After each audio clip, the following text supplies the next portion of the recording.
Thank you. Please be seated.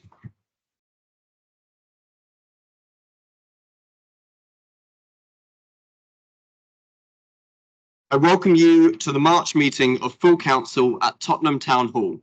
Please can attendees note the information contained on the agenda sheet at item 1 on filming of meetings. To confirm that this meeting is being streamed live to the public and is available on the council website. This meeting is also being recorded by the council for subsequent broadcast via the council's internet site. Before starting the items, please can the Democratic Services Officer confirm with our sound and audio engineer that there are no issues with the streaming of this meeting so far and it is available to the public. Yeah, just to confirm we're live and streaming. Thank you very much. Agenda item 2, apologies for absence. Jessica. Thank you, Mr. Mayor. The following councillors have provided apologies. Councillor Isola Gosling, Councillor Da Costa, Councillor Chandwani, Councillor Jameson, Councillor Holly, Harrison Mullane, and apologies for lateness from Councillor Ibrahim. Thank you. Agenda item 3, admission for late business. Late items for urgent business, Director. Thank you, Mr. Mayor. I'm asking you to agree the admission of the following late items of business that couldn't be available earlier and need to be dealt with at this meeting. Item 5, minutes of the Budget Full Council meeting held on the 4th of March 2024. These were late because the agenda publication was 2 days after the meeting and there was a need to finalise the minutes, which we need to agree and sign at this meeting. Item 9, there are reports from Cabinet, Overview and Scrutiny and Standards Committees. The reason for lateness was firstly due to the Cabinet meeting taking place after the publication of papers. There was a need for Cabinet to agree the community safety strategy as a policy framework document for adoption by full council. The annual report from Scrutiny was delayed to allow finalisation and information to be included from recent meetings. And the Standards Committee met only 1 day before the publication of full council papers. There was a need to allow finalisation of the report that includes the member allowance scheme for 24-25 and which needs to be agreed by full council before the 31st of March. The report also contains changes to council standing orders and the full council protocol for adoption in this municipal year and implementation at the close of the annual meeting in May. Also, item 13, questions and written answers. The reason for lateness is that notice of questions is not requested until 8 clear days before the meeting, following which the matters raised have to be researched and replies prepared to be given at the meeting. And item 14, motions. Amendments to motions are not requested until 10 a.m. on the day of the council meeting, and we have received an amendment to motion F, which has been published and distributed today in the tabled pack. Thank you. Thank you, Director. I accept these late items of business for the reasons outlined. Agenda item 4, declarations of interest. Please can members consider the information on agenda item 4 on the front of the agenda. Would anyone like to declare an interest? Good. We are moving on to agenda item 5, minutes of the council meeting held on the 4th of March 2024. I call on the Director for Culture, Strategy and Engagement. Thank you, Mr. Mayor. I would ask the council to approve as a correct record the minutes of the meeting held on the 4th of March 2024. Are they agreed? They are agreed. Agenda item 6. I've emailed my communications to members prior to the meeting. Since the last ordinary council meeting in November, we have had the sad loss of a former mayor, dear friend, and community colleague, Stephen Mann. Our sincere condolences to Stephen's family and wife, former mayor, Jennifer Mann, who is watching the meeting online and is a great friend of the council. I now invite Councillor Pere Ahmet, Leader of the Council, and Councillor Adam Jogi, Cabinet Member for Community Safety and Cohesion, to say a few words in memory of Stephen. Leader.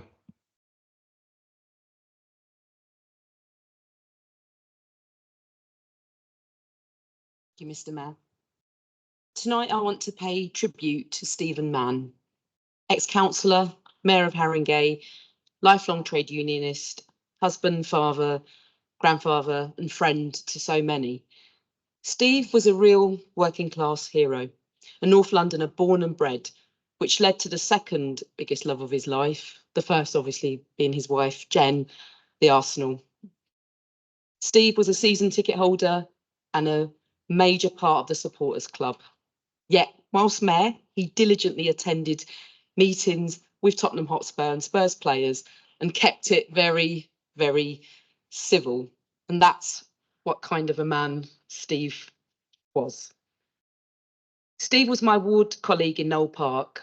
We laughed, we cried, we campaigned, and we kept on campaigning. And there was no one better to do this with. I know I speak for so many when I say that Steve was an amazing man and a very kind man.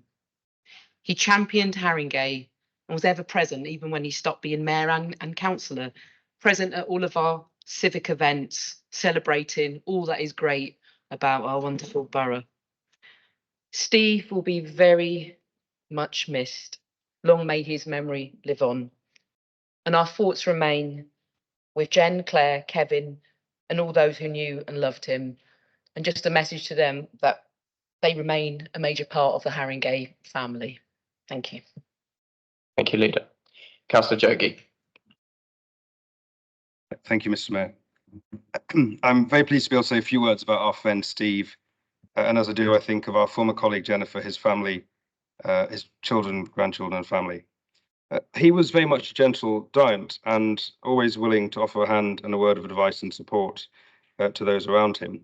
Steve was very much a local boy through and through, from his first days in Finsbury Park, many years living in Crouch End, and then his beloved Hornsey, working in Knoll Park, serving as our mayor in Haringey, and then his final days in Hackney at St Joseph's Hospice.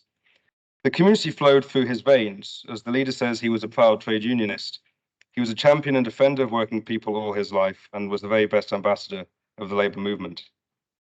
And you can read and understand a bit more about his life in his wonderful book, which, and I've just checked again, is online, sale online on Amazon for a bargain of £7. And if you need the link, I'm sure we can have it circulated in the minutes of the of this meeting. But it's a wonderful and inspiring read, and I recommend the book as gifts for those closest to all those present. Now, Mr. Mayor, you can't think about Steve without thinking about Jennifer, and from the way he stood by her, literally, as she experienced very serious health issues a few years ago, to seeing Steve wherever you saw Jennifer and vice versa. They were a total unit, and so much so that on the day that Jennifer stood down as Mayor of Haringey, Steve kept the flag flying as he was sworn in as Deputy Mayor. They brought a commitment, an elegance, and a style to the mayoralty that restored its reputation, and not without time. As Steve was dying, he said to his family that they and all of us should be slow to anger and quick to forgive, and that the meaning of life is to spread joy. Steve, throughout his working life, his political life, his union life, and his family life, spread so much joy, and you could see that by the number of people who turned up to his funeral. Politicians past and present, friends from his beloved Arsenal, the union, our community, his family and friends, and just so many people who wanted to say thank you and goodbye to a great guy. So let Steve's final call be our collective mission in the months and years ahead. Thank you, Councillor Jogee. We have also recently been sad to hear of the passing of Elizabeth Balgobin, Deputy Lieutenant of Greater London, and I will say a few words after some, we've already done that bit. Afterwards, we will hold a minute's silence in tribute to Stephen and Elizabeth. Elizabeth lived in Seven Sisters, and on appointment as Deputy Lieutenant of Greater London in February 22, joined Peter Baker and Bibi Khan as part of the Haringey team. She attended several civic and lieutenancy events in her relatively short time in the role. Elizabeth also worked in a range of senior roles in UK charities during a career of more than 3 decades and had a number of key roles in the voluntary sector. She was most recently chair of Voice for Change England, which advocates for the Black and minoritized voluntary and community sector. There have been numerous tributes paid to Elizabeth on social media, which clearly show how highly regarded she was in the voluntary sector and her passion for social justice and compassion for those in need will be sorely missed. We will now stand in a 1-minute silence to remember Stephen and Elizabeth.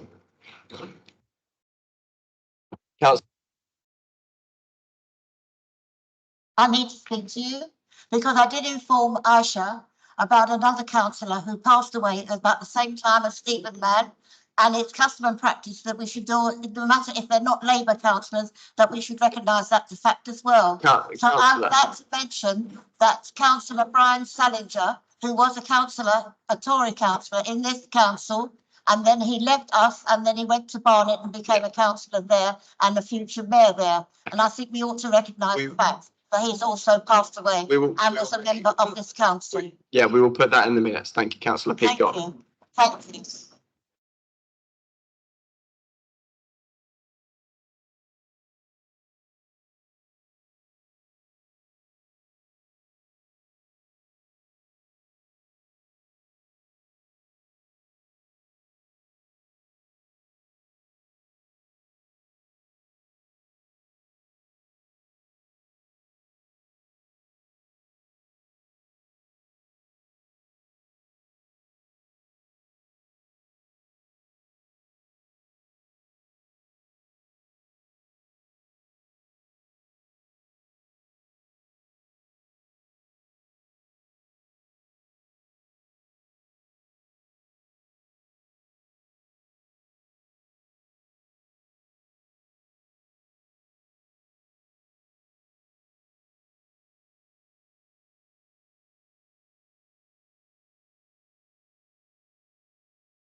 Thank you, councillors.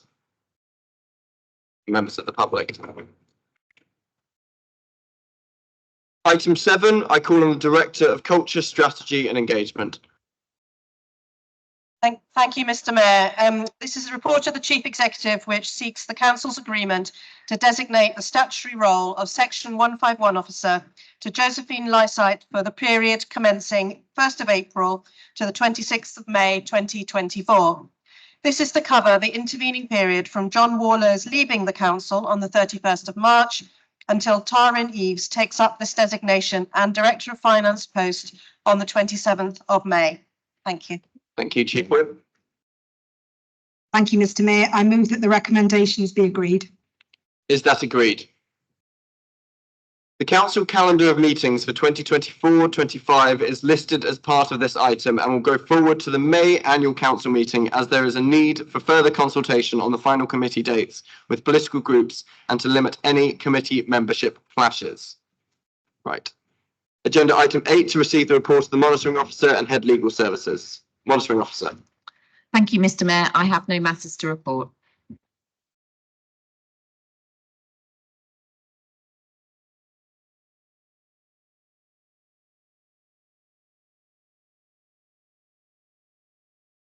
Sorry, apologies, I missed my pages. Agenda item 9. We have four reports to consider as part of this item. A report from Audit Committee, the Cabinet, Overview and Scrutiny, and a report from the Standards Committee. I first call on Councillor Dogan to move his report and recommendations on the appointment of independent advisors to the Audit Committee. Councillor Dogan. Okay. Thank you, Mr. Mayor. The full council received a paper on 27th of March 2023, setting out the need of the composition of an audit committee and subsequently agreed its membership and its term of reference, which includes 2 non-voting independent advisors. Following the establishment of the audit committee and addition of its terms of reference to the constitution, which requires the inclusion of 2 independent non-voting members of the audit committee. The role of the independent members was widely advertised in Haringey. The appointment panel consists of the head of the audit and the risk management, the director of finance, and the head of legal and governance. The appointment was conducted in the line with the council's HR process, who supported the appointment process. Suitable candidates who had applied were shortlisted and interviewed from June to September 2023. Following the completion of the exercise, the panel appointed 2 independent advisors in line with the process set out in the full council papers from 27th of March 2023. The chair of the audit committee was consulted during the appointment process and updated on the progress of the recruitment. In line with the paragraph 2 of the committee procedure rules contained in part 4 of the council's constitution, the full council is asked to approve the appointments and their allowance payments. We recommend the appointment of the 2 independent non-voting advisors, Rini Diba and Reyes Jacobs, for a period of 4 years, backdated commencing on 1st of October 2023 and ended on 30th of September 2027. We recommend that each member advisor receive an allowance of 1,250 per annum. Thank you, Mr. Mayor. Thank you, Councillor Dogan. Are there any questions on his report? Are the recommendations of the report set out at page 5 of the original pack agreed? Thank you, they are agreed. I next invite Councillor Jogee, Cabinet Member for Community Safety and Community Cohesion, to move his report on adoption of the Community Safety Strategy. Councillor Jogee, you have up to 5 minutes. Thank you, Mr. Mayor. I won't take 5 minutes. I just want to say a couple of quick things. Firstly, this has been a really big piece of work, so thank you to the officers who've led on it, Heather Hutchings and Joe Benmore. Thank you to the more than 1,000 people who contributed, shared their views and helped shape the document of the strategies. They provide the framework through which the relation between the police and the council and the community on reassurance, on monitoring, on engagement can take place to keep the community safe, and I formally move. Thank you, Councillor Jogee. Are there any questions on the report? Seeing none, are the recommendations of the report set out in the table pack at page 1 agreed? They are agreed.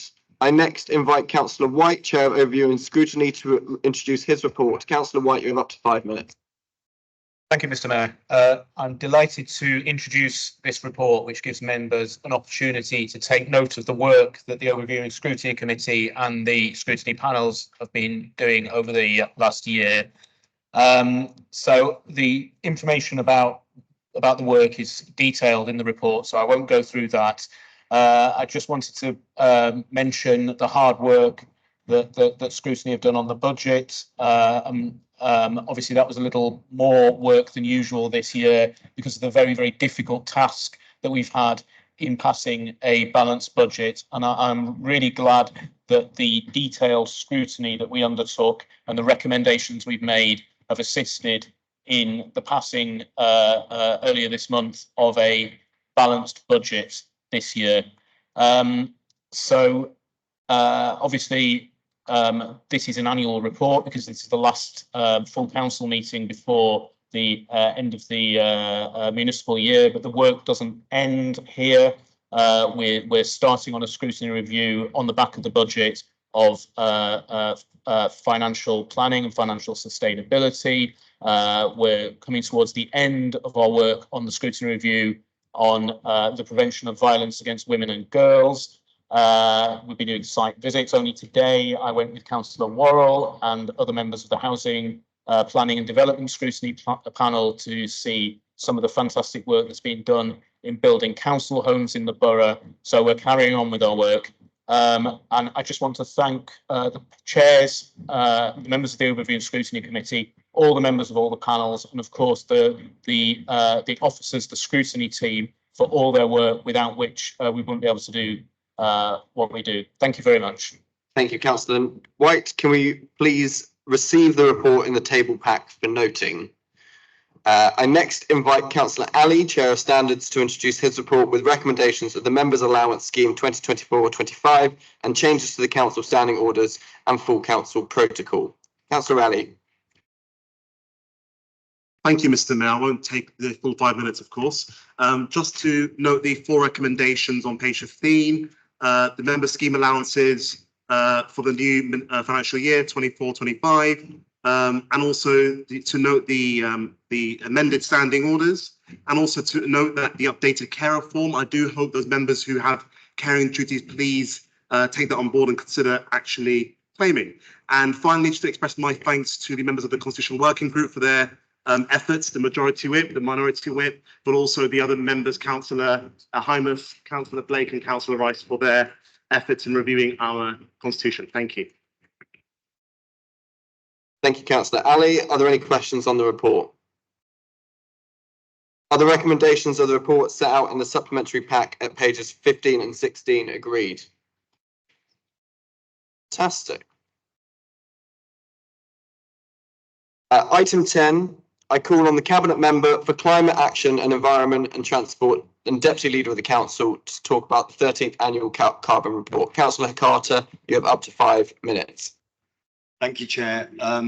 And if I was to list all the things that we're doing as a council and as a borough to tackle climate change, it will take a lot longer than 5 minutes, probably a lot longer than 10. So I will only cover a few things. I'm proud to introduce the 13th Annual Carbon Report, a comprehensive assessment of our progress towards our ambitious goal of making Haringey a net zero carbon borough by 2041. We are I'm not saying that we are the best, but we are the only council, as far as we know, that has the delivery of the annual carbon report within its constitution, and therefore something that has to come to full council. This report is a testament to the dedication and hard work of our council officers, our partners, and our community in addressing the urgent challenge of climate change. It highlights our successes, identifies areas for improvement, and sets out a clear path forward. Everywhere has seen a post-pandemic rebound in emissions. However, Haringey outperforms neighbouring boroughs and the national average as the London Borough with the second lowest rebound emissions. Haringey is also ranked in the top half of London boroughs in terms of climate action.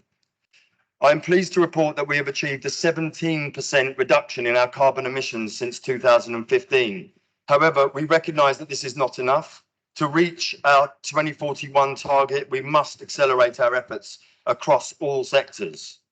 The council has led by example, reducing our own corporate emissions by an impressive 70% since 2014. We've invested in energy efficiency measures, low carbon technologies, and sustainable transport solutions. But we know that the council's emissions are just a small part of the bigger picture. Our focus must be on supporting our residents, businesses, and communities to reduce their carbon footprints. We have made progress in areas such as housing, transport, and energy, but there is still much work to be done.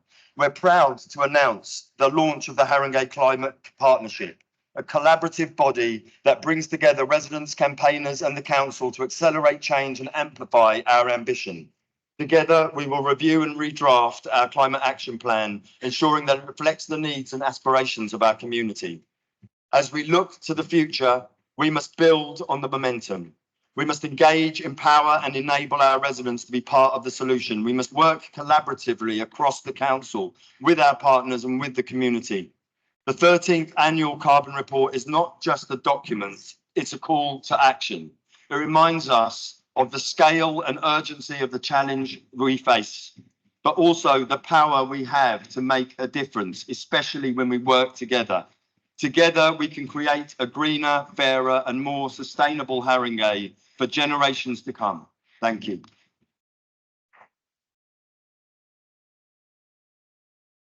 Thank you, Councillor Garcia. Can I just clarify that you move the report and its recommendations? I move the report. Thank you, Chair. Thank you. Can you turn your mic off, please? Is the report agreed? Mr. Mayor, can I ask a question? Yep. Councillor Emery. Thank you. In 2014, Haringey set a target of reducing car use by 50% to be hit by this year. Haringey missed this target. I was wondering, why did it set this target if it knew it had no ability to control it? Is there any target set in this climate action plan that you think it might miss as well? Councillor Carter. Thank you, Councillor Emery. We obviously the need to tackle climate is urgent. It grows urgent, more urgent with every passing year.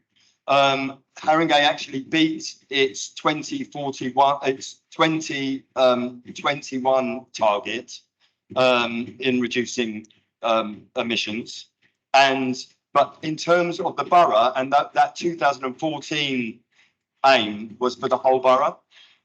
Being able to work as a borough to achieve the massive reductions is a much harder challenge.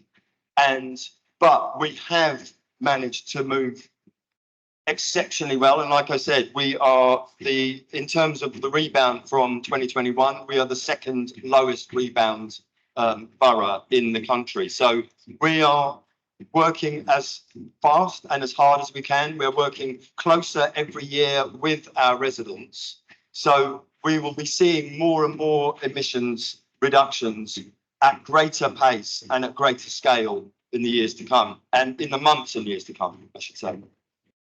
Thank you, Councillor. Councillor Mason. Thank you. And congratulations on those figures, Councillor Carter. I know that there's taken a lot of work to bring down the emissions, and I'm grateful for the work that you've been doing. I just wanted to ask you about the climate partnership strategy and whether that will be rolled out across all the borough. I know in my ward in Bounds Green, there's been a lot of discussion about certain problems that there are, about the amount of green space, but also about the some of the crossroads, particularly around Bounds Green. And so having a local strategy as well as that fits into the overarching strategy is really important to us. Thank you. Thank you, Councillor. Councillor Carter. Councillor Mason, can you turn your mic off?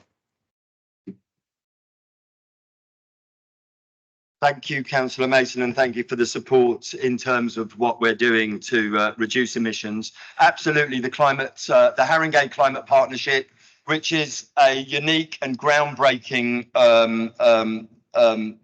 programme, will involve the entire borough. In fact, I can say tonight that we have a launch date of May the 16th.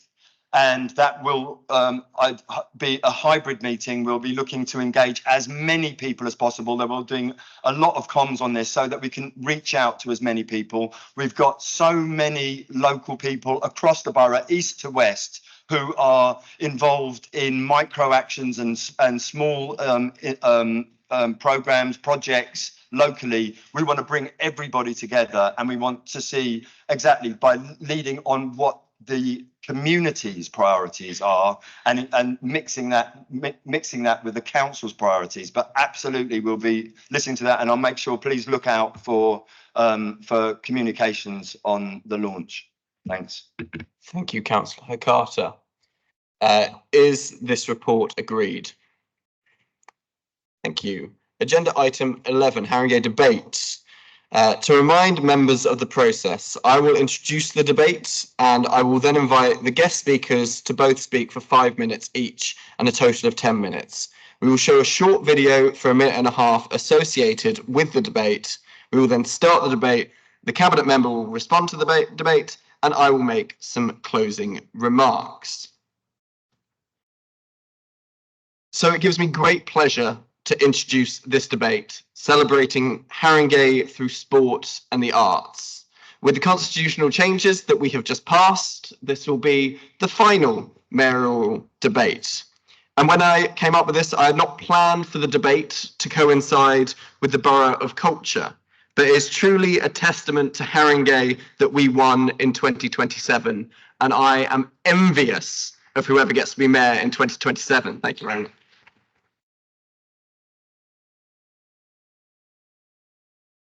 Well done to Councillor Ahmet, Councillor Arkell and the whole team involved for getting the bid through. I chose this debate because throughout my year as mayor, I have seen amazing performances, both on stage and on the pitch. It was one of my proudest moments going to the London Youth Games out of Haringey, but in Hackney, unfortunately, but these are the things that we must do as mayor, to watch our hockey and tennis teams get to the semi-finals and help bring the London Youth Games trophy back to Haringey for a second year in a row. This is no small achievement for a borough like ours, and I would like to thank Burke and Michael, their coaches and their whole teams for the hard work they have put in, not only in the last 2 years, but the last 2 decades. Thank you both for being here today, and I look forward to your words. It was especially poignant for me, as I still have my Haringey London Youth Game top from when I competed 10 or 15 years ago. So, Burke, I hope that you've brought a more appropriately sized one for me to wear now. Along with the honour of representing Haringey at the London Youth Games, I also got to wear Haringey on my shirt, playing in the Haringey Young Musicians.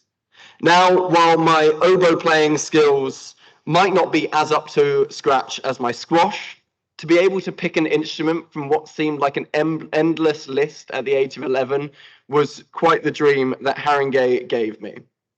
I'm sure that we all appreciate Haringey Music Service and their presence at many of our events. I'm particularly looking forward to some of the concerts in the coming weeks. Thank you, Daniel, and all the music teachers who spend their time enriching young people's lives, and I'm sure we are all looking forward to what you have to say. I think some might query why I choose to highlight both sport and the arts in my debate. Some might see them as polar opposites, but to me, they are two sides of the same coin. In the same way that sports need creativity and confidence, the arts require discipline and training, skills that are required in all aspects of life. I certainly wouldn't have got through my PhD without taking myself away at times to play squash or sit at the piano. And I have no doubt, without the self-confidence I gained going on stage at the age of 16, I would not be able to stand up day after day giving speeches as mayor. To be sure of yourself, proud of what you have achieved, and be able to think outside the box is exactly the values of Haringey. So when the status quo goes against our beliefs, we rebel, like we did on Section 28, like we did standing up to the National Front, and having the first Black council leader in Europe. That is why we are the Rebel Borough, and that's why we are the Borough of Culture. To have a city-beating sports programme and a world-class music service is exactly why we are the Borough of Culture. Giving the opportunity to young people to perform and play enables them to develop skills, but also lead happy and healthy lives. I have benefited from them. I know that I wouldn't be mayor without them, and I hope the generations to come can benefit from them too. Now, for our external speakers, I welcome Bert Gravis, accompanied by Michael Omajudi, speaking about the importance of sport for young people and the Haringey athletics team. I also welcome Daniel Earley, head of Haringey Music Service. So, Burke, would you like to approach the microphone? You have 5 minutes, and then we will hand over to Daniel.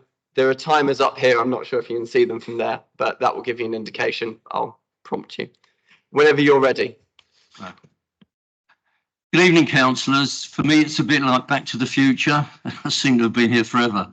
For Michael, it's pretty new. London Youth Games, biggest competition for youth in Europe. 33 boroughs compete. I came into it in 95. Trust was set up in 94.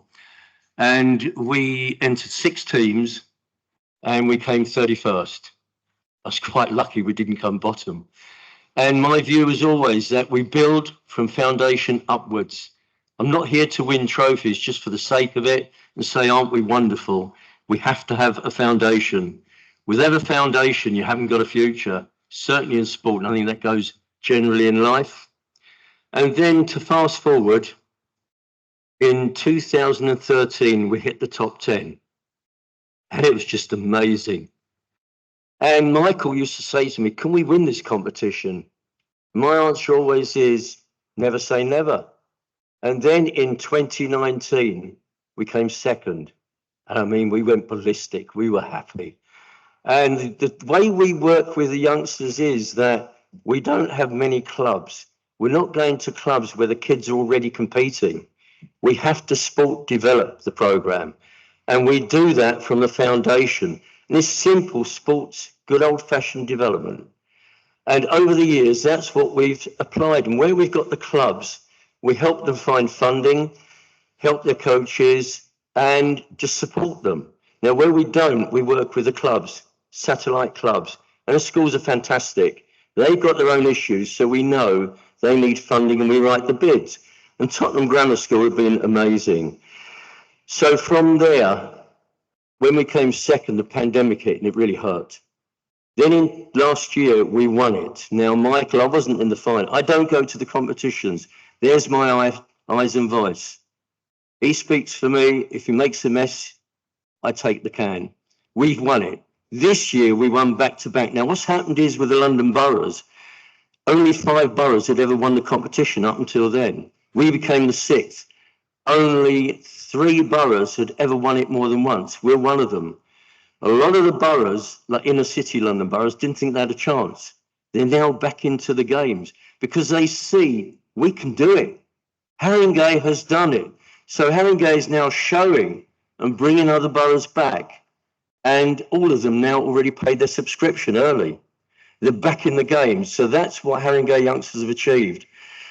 Now, the problem for us is that we're not very good at shouting from the rooftops how bloody good we are.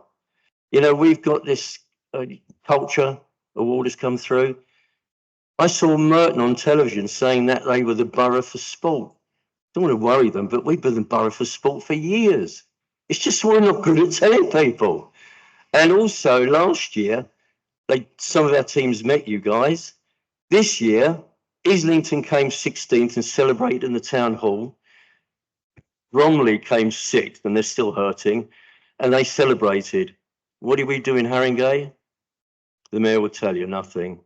Now, I'm going to leave it to Michael to finish off about what he hears and sees from the youngsters and parents. And the bottom line is, that's where it starts. We have no future without Michael in sport. I'm not the future. I'm well past that. I'm the present. He will be here in the next few years. The mayor was saying 2 decades. I've actually been involved in 26 years in the youth games. So we are right at the top. So Michael, how do the parents review it? So the parents really like how we engage the kids. They really like how we get their kids active and take them to different parts of London. Because some of the kids in Haringey don't even leave this borough. So to see them compete and win trophies and then obviously show that Haringey is a great borough, that puts a smile on my face, Bert's face, and everyone involved in Haringey. Thank you very much. I think just to end, you guys are really lucky. You've got some fantastic youngsters out there. The Haringey youngsters are brilliant. When you hear about the issues, it's only a small minority. The 99% are fantastic. They have given me, if I passed away tomorrow, I'd close my eyes with memories I would never forget. And they deserve all the support you can give them. And Mayor, I hope you will publicise the 2 sporting events we're doing for your charity, because you're one of them. And I did try and persuade Alan Dobby to play against you, a former mayor, but when I emailed him, I gave him a heart attack, and I can't tell you what he told me to do. But it would be good if some of you could come along, and especially the football match against the Americans on the 26th of March, 5 o'clock kickoff at New River. I'll even buy you a cup of coffee. Listen, thanks for listening. Thanks for your time. And we do need your support, please. Thank you very much, Bert. Thank you.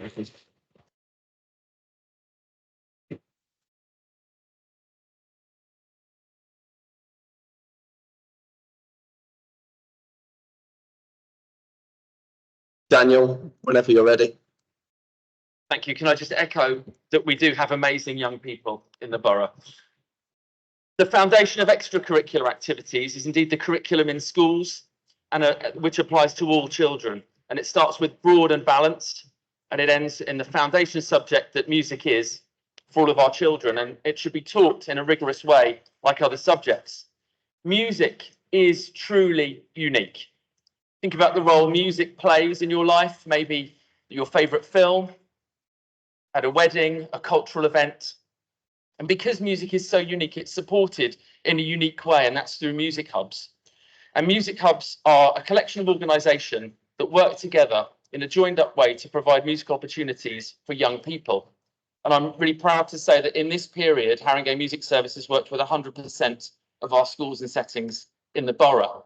So the importance of extracurricular activities, I'm sure many of you know them, not just as a shop window for a school or for a setting or indeed for a borough, but as really life-changing opportunities, as Mr. Mayor has outlined. Improved social, mental and physical health, helping students, or in the case of Haringey young musicians develop problem-solving skills, technical challenges, having to plan their practice time. Research suggests an improved level of academic performance, and I would suggest that this is down to the depth of study. Activities can be inclusive, diverse, and reflect a wide range of cultures And in Haringey, this includes performing on non-Western instruments and in different types of music. It helps people develop close friendships as they're working with like-minded people. And I'm reminded that some of my best friends are those musicians that I've met at the early days of music college. Providing young musicians with something different can take them away from the stresses and the perceived stress of the classroom. Young musicians are often more confident and expressive, and they feel really proud, as has been alluded to already. And in that case, or in the case, that can mean that young musicians get their way into the music profession and into music industries. There's also evidence that suggests that there's higher attendance at school, not to mention enhancements to young people's CVs and skills that they will develop in later life, including transferable skills, and also finally the arts for art's sake. So the key ingredients that Haringey Music Service use, some of them are taken from the National Plan for Music Education, a document originally published in 2011 by the Department for Education, and then revised in 2022 and now jointly published by the Department for Education and the Department for Culture, Media and Sport. And here are our 9 ingredients. Progression. Extracurricular activities are not just activities, they're not just nice things to do, they're embedded in progression. You could be a young musician in a Year 4 class who starts with a whole class project, who then joins a training band, an intermediate band, and then eventually makes their way to one of our flagship ensembles, such as the Haringey Young Musicians Symphony Orchestra. We have 143 skilled music teachers who are at the top of their game, many also working and performing professionally, arranging and composing in London and beyond. Partnership. I'm proud to say we have 41 local, regional and national partners who really help us because we can't do it on our own. Many of those are council departments such as Haringey Libraries and Early Years, but we also heavily lean on external partners such as Alexandra Palace, Haringey Education Partnership, the London Sinfonietta, New River Studios, Music Mark and Wigmore Hall, to name a few. Our developments in youth voice have been impacting as we have 2 members under 25 on our independently chaired Hub Advisory Group.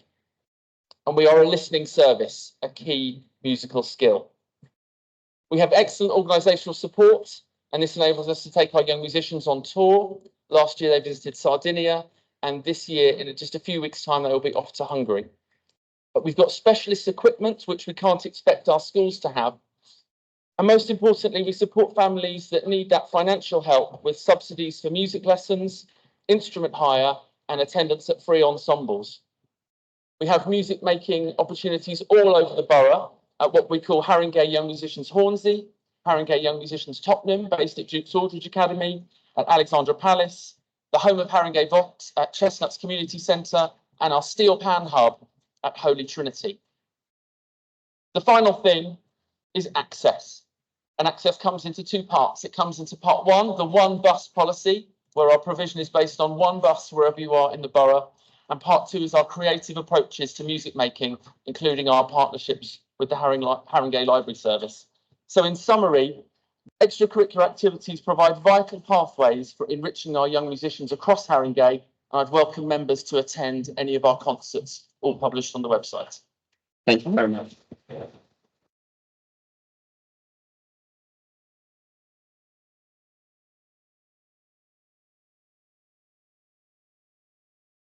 Please.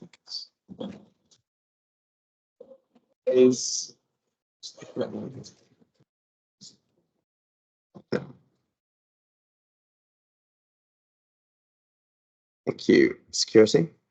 Thank you, Burke, Daniel and Michael for your contributions. I will make sure that I pass around details of your upcoming events to all councillors. Before starting the debate, we will now show a short video on the Haringey Awards as the Borough of Culture for 2027. Please turn your eyes to the screens. Hi, I'm Councillor Perai Ahmed and I'm the leader of Haringey Council. Having been born and brought up in Haringey, I know what a truly creative and vibrant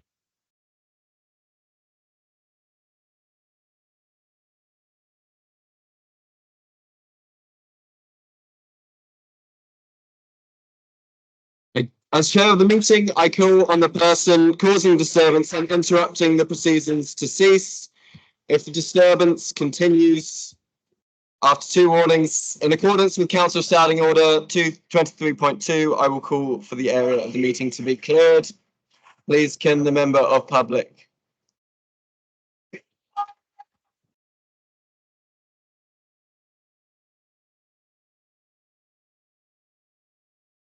I think we can continue with the video. Hi, I'm Councillor Peri Ahmed and I'm the leader of Haringey Council. Having been born and brought up in Haringey, I know what a truly... This is a final warning. Security, can you please remove the members of public interrupting the proceedings?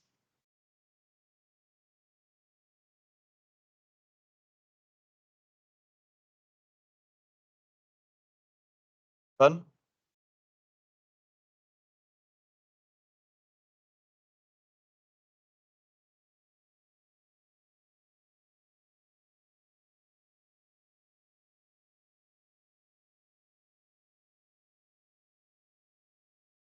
Continue the video. Hi, I'm Councillor Peri Ahmed and I'm the leader of Haringey Council. Having been born and brought up in Haringey, I know what a truly creative... We will adjourn for 5 minutes. Councillors, can you please remain in your seats?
We will now start the debate. Members have up to 3 minutes to make their contributions. Councillor Ahmet, if you would like to kick things off.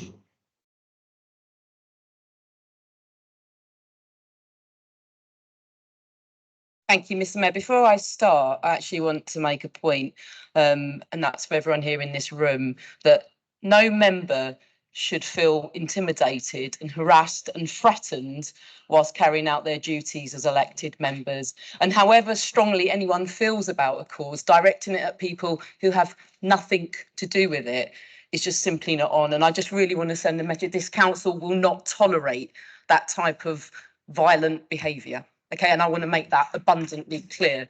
Okay.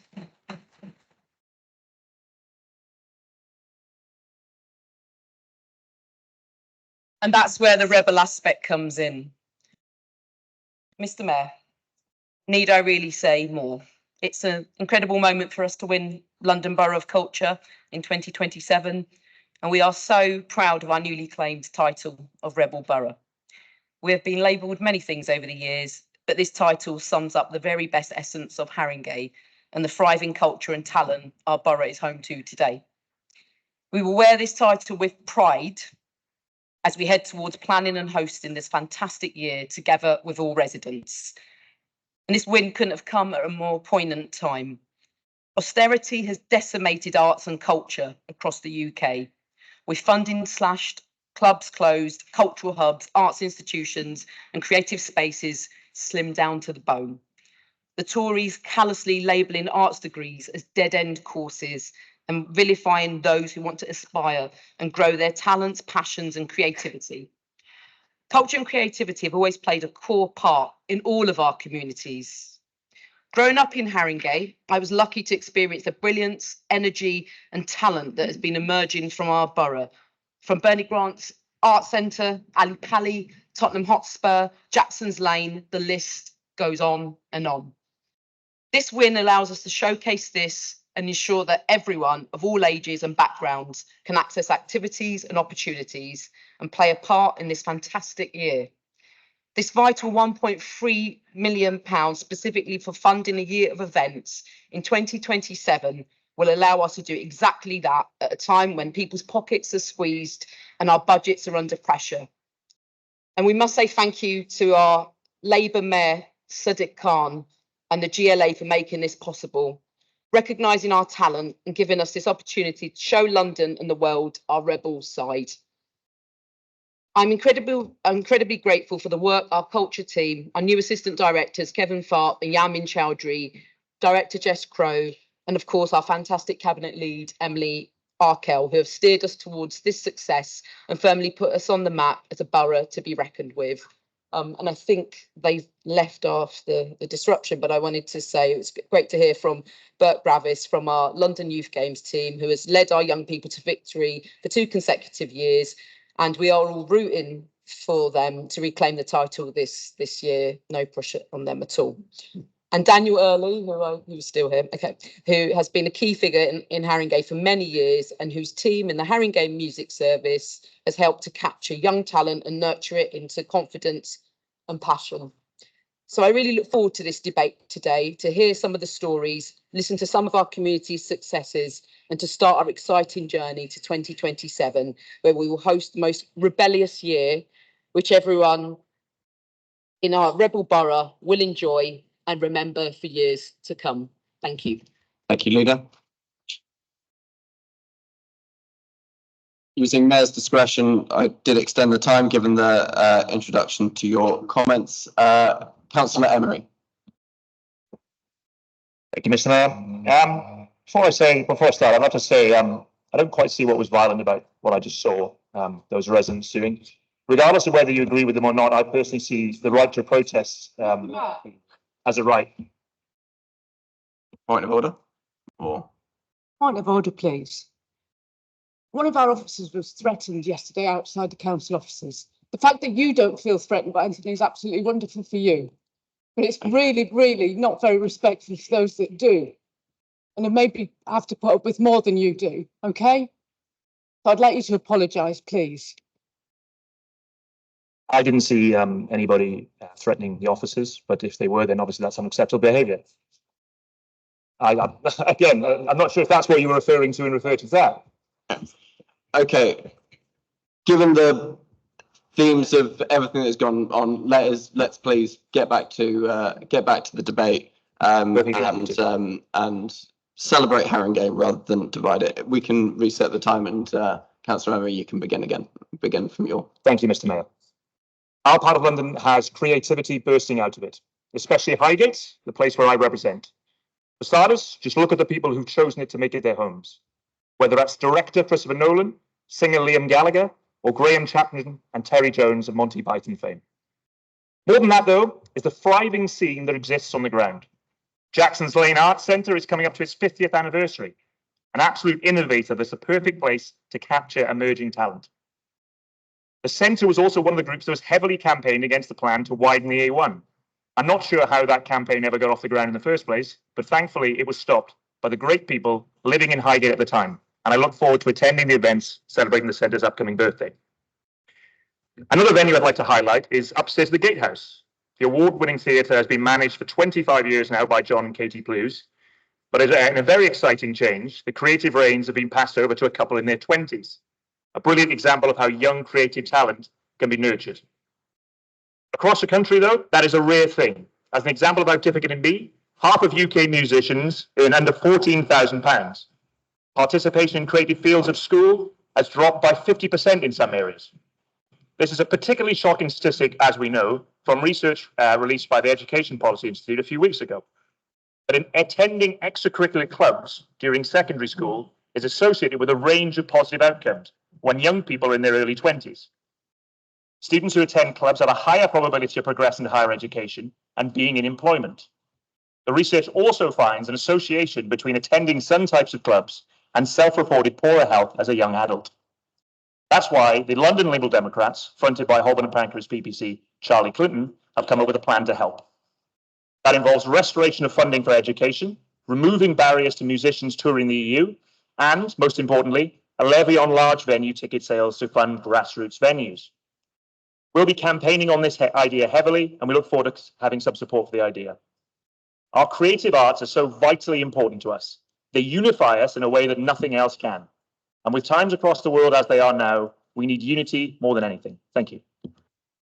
Thank you, Councillor Emery. Councillor Brennan.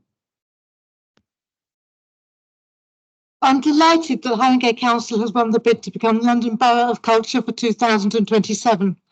A year-long festival where we'll see cultural activities celebrated in all wards from the east to the west of Haringey. From the Bernie Grant Centre and Bruce Castle Museum in the east to Jackson's Lane and Alexandra Palace in the west, we try to provide something for everybody in Haringey. I'm particularly keen on how we as a community can start our young people early in the arts. The arts enhance our well-being, contributing to a balanced life, providing a welcome foil to help us combat the stresses of every day. I consider that involvement in the arts for young people is very important for the development of a rounded, happy attitude to life. I'm also keen to provide opportunities for all, so that no groups are excluded for cultural or financial reasons, and I'm particularly pleased that Haringey makes such inroads to ensure that these opportunities are available. As well as venues hosting multiple performances, to name but a few of the exciting ongoing projects, the Bernie Grants Centre hosts North East London Youth Jazz and a free summer art school. The wonderful Jackson's Lane runs a free youth circus course right across Haringey, with the Youth Circus Showcase later this month. Alexandra Palace runs a performing arts school, including bursaries. Bruce Castle Museum works tirelessly with school parties to enhance their understanding of our local heritage. We have small-scale local projects burgeoning all over the borough. In the West, with Bruce Castle and Lottery Fund help, school children across the borough are already visiting the site of an original Roman kiln being reconstituted in Highgate Woods. At the Muswell Hill Centre, Club Youth provides free weekly dance lessons for teenagers, along with basketball, table tennis and football. Our treasured libraries have lots to offer too. We already host author talks, such as at Muswell Hill from Michael Rosen and Enid Richmore, plus book clubs and toddler and children's sessions such as Wood Green Rhyme Time, a mixture of traditional nursery rhymes and modern children's songs. In future, I look forward to working with the Friends of Muswell Hill Library to include new innovative projects for young people, educative, musical and artistic, in our programme. And so to music. Our Haringey Music Service is one of the best in London. We have choirs, bands, orchestras, jazz and classical for beginners and advanced, wonderful concerts in the Albert Hall, youth players touring with their groups all over the world. I'm so proud that whole class learning is offered with the chance for every child in primary school year 4 to learn an instrument. It's an innovative and fun programme ensuring that many of our children develop a love of music for life.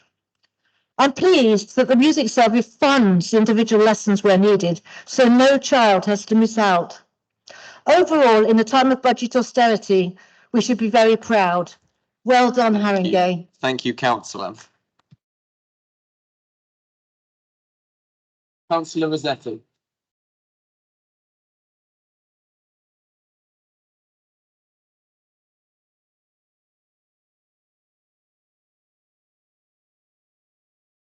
Thank you, Mr. Mayor. We do not get very often to celebrate the importance of sports and arts, so this debate is very welcome and reminds us all how important both are for our development as human beings, residents and citizens. I would like to congratulate all those who have made possible the recent London Borough Culture Award and hope that together to showcase Haringey diversity, its cultural and rebellious side, this will finally prompt Haringey Council to formulate a cultural strategy for the borough that will create a plan for years to come, long after 2027. Arts and culture means different things to each of us. For those in Alexandra Park that contact me, it often also means asking why our architectural heritage is not preserved from massive overdevelopments, and asking that access to libraries, sometimes the first place we come across culture, is preserved. They are also asking access to sports and exercise be available and free, whether it's tennis courts or exercising in local parks or walking on the pavement or working, as in the case of leisure centres. Therefore, I would like to take this opportunity to ask for your help in helping our residents to fulfil their potential and achieve their maximum benefit from the cultural and sports provisions in the borough that the borough can offer.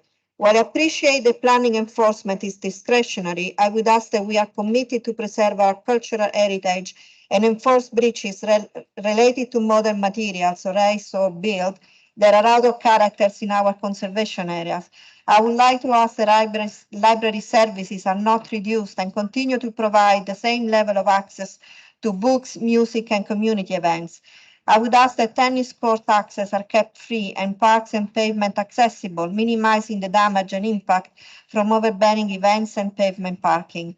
While big events are important to put Haringey on the map, and I'm sure that this award will help, we should not forget that culture and sport can also be found in small habits on our daily lives, those that make the fabric on who we are, like walking freely and be able to see a beautiful Edwardian building rather than stumbling across a car, exercise in a tennis court, or pop in the local library to check on a new title or book a piano session. Please, let's do not forget that this is culture too. Thank you. Thank you, Councillor. Councillor Abella.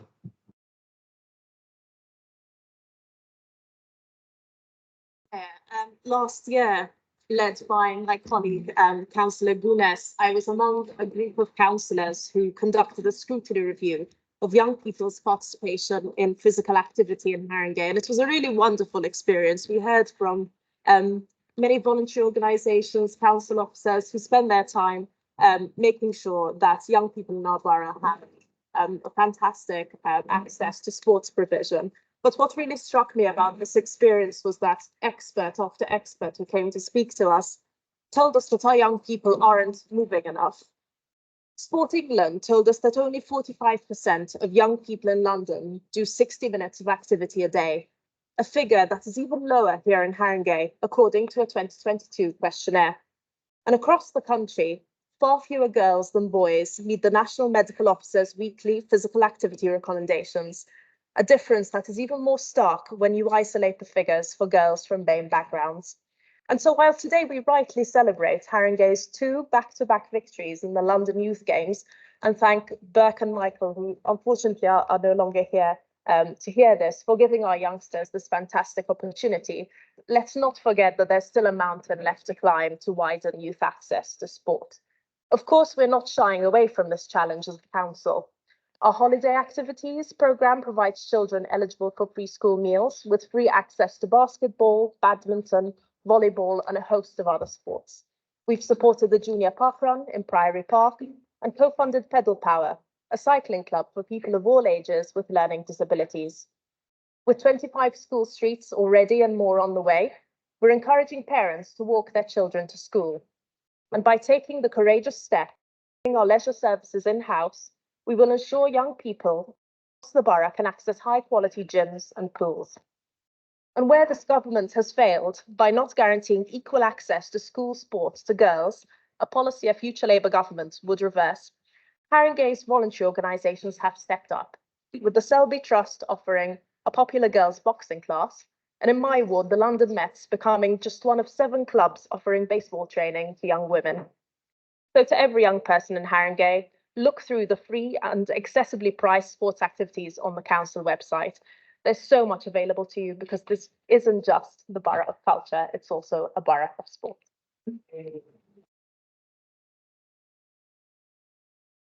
Thank you, Councillor Abella. Councillor Collette. Thank you, Mr. Mayor.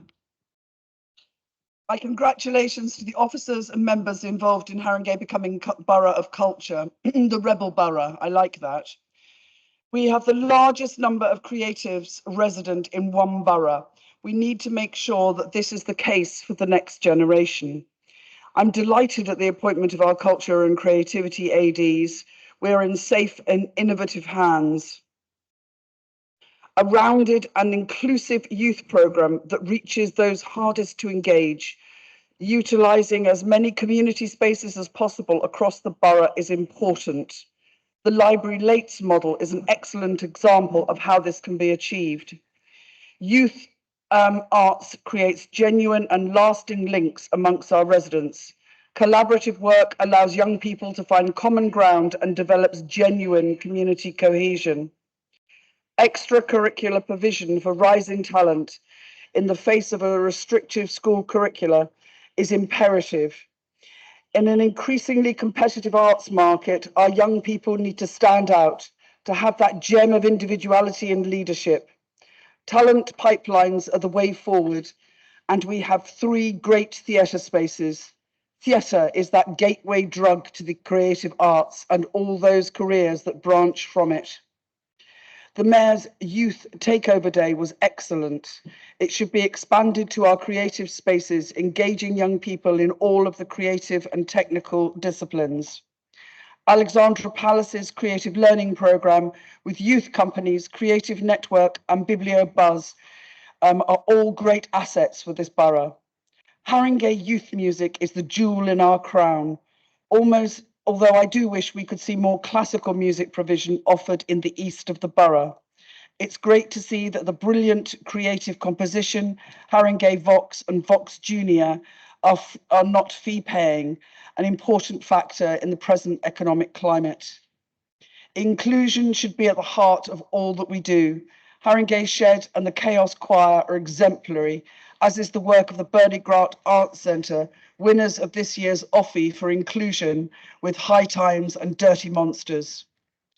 The Children and Young People Scrutiny Panel identified that sport and leisure needed to be linked up all provision across the borough. The same needs to happen for young people in the arts, a dedicated page with links to all internal and external curricular activities. I look forward to the year of rebellious and creative young people here in Haringey. Thank you. Thank you, Councillor. Councillor Amin.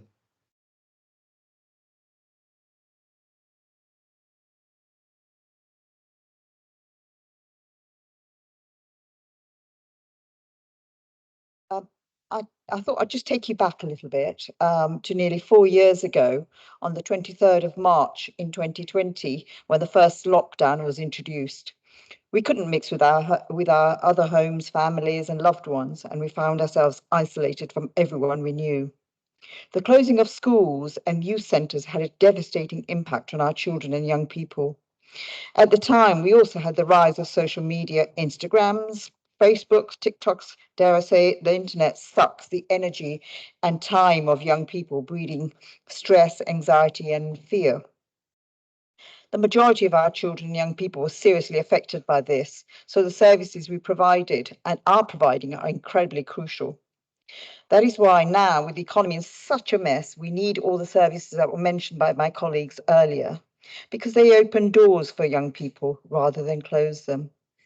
Every child has a right to those open doors, regardless of their background, because they're just a young person. Haringey provides opportunities for all young people, these extracurriculars that provide support and stability, new skills, be it teamwork, learning to communicate, or just play Three Blind Mice on a recorder. The Haringey Activities and Food Programme is taken up by 27% of our children and young people, compared to the national average of 23%. The programme has served 20,000 meals to hungry children and young people. And now, thanks to our London Labour Mayor, all our children in primary schools are receiving a free school meal every single day. The Haringey team, as you know, won the London Team Award, beating 36 teams. Alexandra Park football team is one of the most successful youth clubs in the country, fielding huge numbers of boys and girls teams and a SEND team. In my wonderful ward of Northumberland Park, we have the very wonderful Project 2020, who've been delivering lots of programs, including weekly fitness sessions, which attracts over 30 young people, many of whom do not participate in sporting activities in school. Project 2020 have received sponsorship from Gymbox and our estate services to invest in an outdoor gym, which will be completed very soon. In music, my daughters played for local orchestras and recorder groups and choirs growing up. I used to be the mother sitting there listening to Three Blind Mice being played regularly. It gave me and them a lot of pride in themselves. Our music service allows young people to learn beyond the classroom, to experience something different, and as do arts. We may not get the next Harry Kane, sorry, Arsenal supporters. But what we do get are young people who work together, succeed together, and sometimes, though it's hard, fail together. We build those isolated individuals into a community. That's what these opportunities bring, the opportunity to make a community. And we all know that's what Haringey is. It's such a wonderful place to live. And thank you, Councillor. Here, where we might be a little bit tight on time today, but we are a speaker down, so we're fine. Councillor Heimers.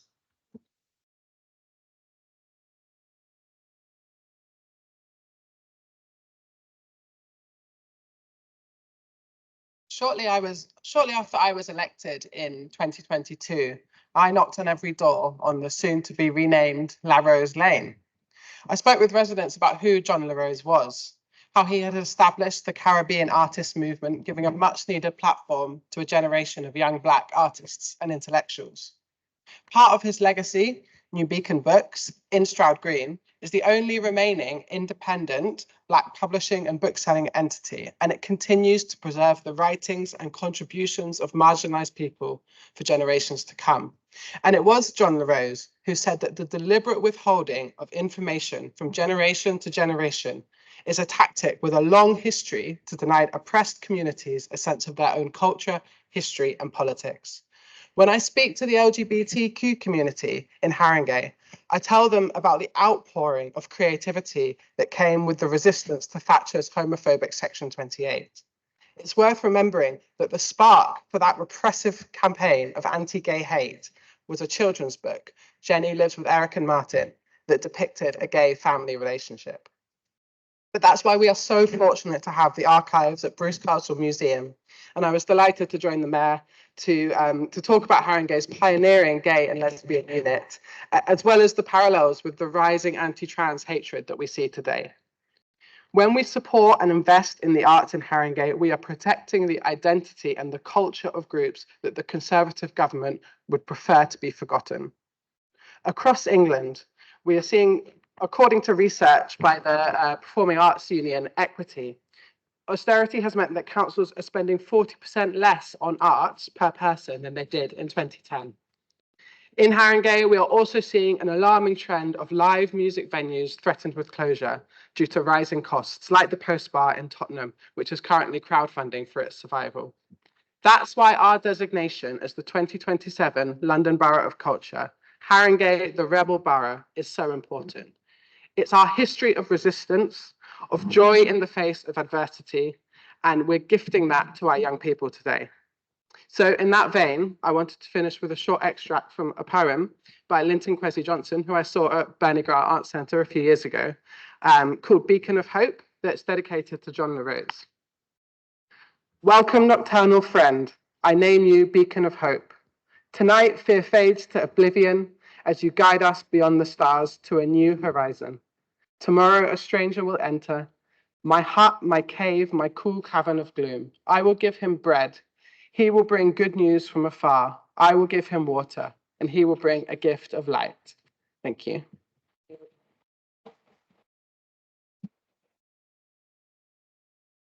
Thank you, Councillor Hymas.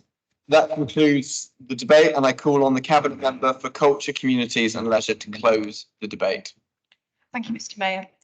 For too long, the importance of the arts, culture and creativity has been overlooked, especially in education.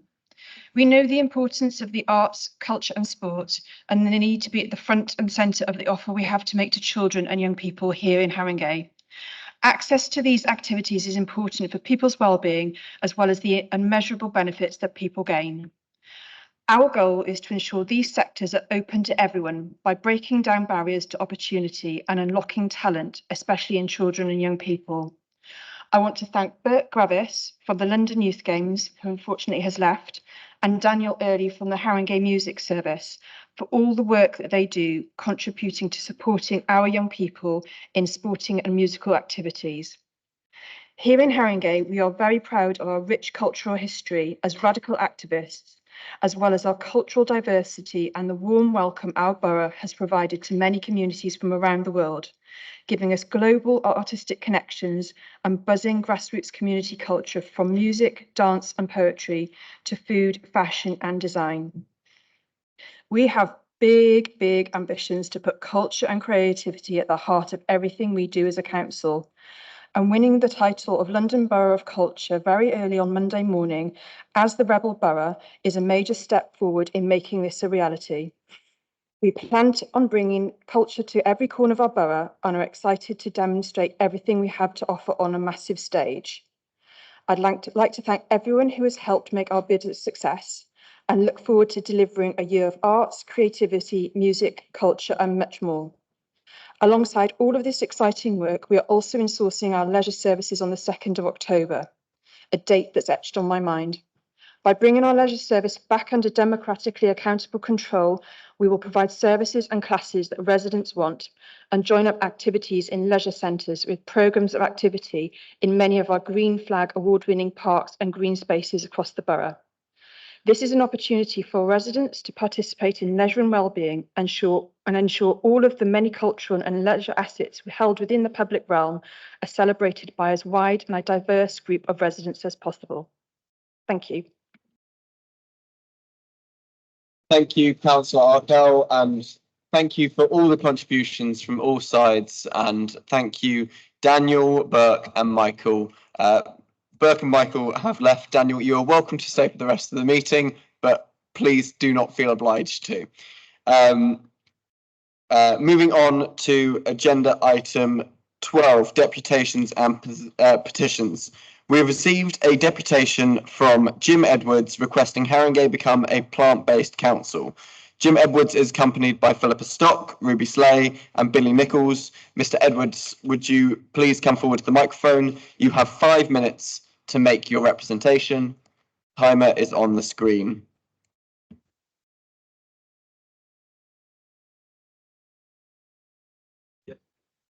Hi, my name is Jim Edwards. I'm from Plant Based Councils. I also live in Wood Green.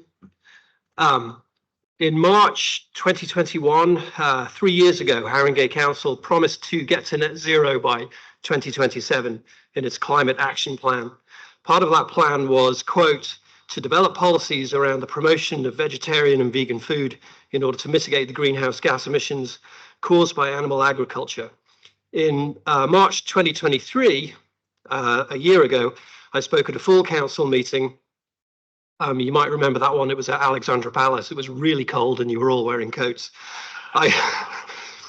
I asked Councillor Hakata whether the council would fulfil its net zero commitments by ensuring that catering at internal meetings and events is fully plant-based.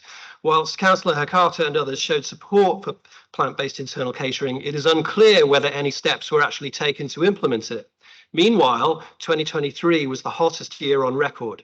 Between 11 and 17% of all greenhouse gas emissions come from animal agriculture. That's the same amount of emissions roughly as all global transport. Meat and dairy are the primary cause of biodiversity loss globally. If Londoners reduced their meat intake by 70%, it would cut London's consumption-based emissions by 20%. And we are happy to provide any member of the council with the source material for these statistics. Plant-based catering produces the lowest greenhouse emissions of any kind of food. Plant-based agriculture is more efficient because it reduces emissions, water and land use, and allows land to then be rewilded, drawing down even more carbon. It is also the most inclusive type of food. It takes away any guesswork in serving those who have specific needs based on their religion, culture, animal, environmental, or health-related concerns. Other London boroughs, including Lewisham and Enfield, have already committed to fully plant-based catering for internal meetings and events. Camden is currently considering the same. Oxford City, Oxfordshire County, Cambridge City, Norwich City, Exeter City, and Faversham and Hythe councils have made similar commitments.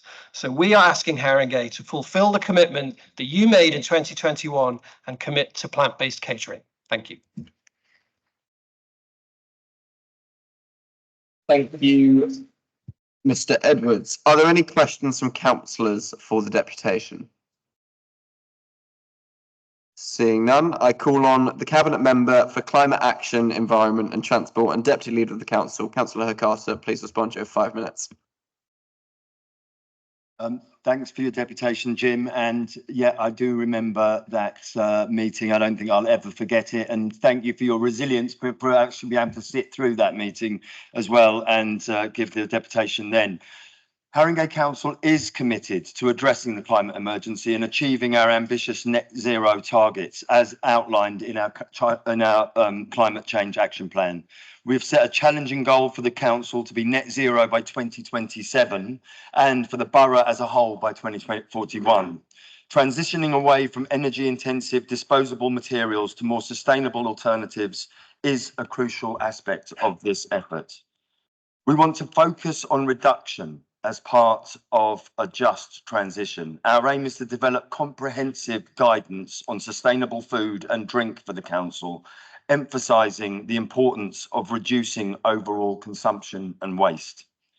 In line with our commitment to sustainable food practices, Haringey Council has funded the Locale 3 Microgreens and Aquaponics course at Living Under One Sun, a community-led urban agriculture initiative. The project demonstrates our support for local sustainable food production and highlights the importance of community engagement in achieving our climate goals. By promoting locally grown, minimally processed foods, we can reduce the embedded carbon footprint associated with our food system. I'd like us to help develop this project and scale it up. We are committed to a fair and just transition away from unsustainable consumption practices. To be successful, we need to bring everyone with us. We need to be ambitious whilst also focusing on the achievable, which also delivers meaningful results. If we demand nobody takes a flight anywhere or that everyone stops driving, we will doom ourselves to failure. But if we show the benefits of swapping some journeys with sustainable choices, we have a better chance of success. There are some great local vegan caterers, and we have been using them at more and more council events. Attendees have been impressed with the impacts on their taste buds. From there, we are in a good position to persuade people to swap a few meat meals a week for plant-based ones. Reducing meat consumption, as you've mentioned, has been shown to have both environmental and health benefits. The UK's Climate Change Committee estimates that a 20% reduction in meat consumption could save around 7 megatons of carbon by 2050. Additionally, studies suggest that limiting meat consumption to 2 or 3 servings per week could prevent 45,000 deaths per year and save the NHS 1.2 billion, contributing to the reduction of health inequalities. After we met last year, Zena Brabazon, a cabinet member for schools, and I met with school plates and have been talking with schools, and they've been a lot of the Haringey schools have been providing plant-based menus as part of their meal provision, and we want to work with schools to increase that further. We firmly believe that climate justice and social justice are intrinsically linked. Our aim is to build a fairer, greener borough and accelerate progress towards a sustainable future. We welcome further discussions on how we can work together to achieve these goals and address any concerns or ideas you may have. And we're willing to work towards that ultimate aim. But I think it's really important that what we focus on is bringing everybody with us. And on such important behavioural change programmes, it's important that we look at reduction rather than complete elimination. Thanks. Thank you, Councillor Hagata. Thank you, Mr. Edwards, for your representation. You and your colleagues may return to your seats. You may stay for the remainder of the meeting, but please do not feel obliged to. Thank you very much. Agenda item 13, to answer questions, if any, in accordance with council rules and procedures number 9 and 10. As part of this item, we have 2 public questions. Therefore, we will begin with this, and then to receive the responses to the written questions, and finally to consider the oral questions. I invite Luke Heppenstall West to ask his question. Luke, could you please come up to the podium? Good evening.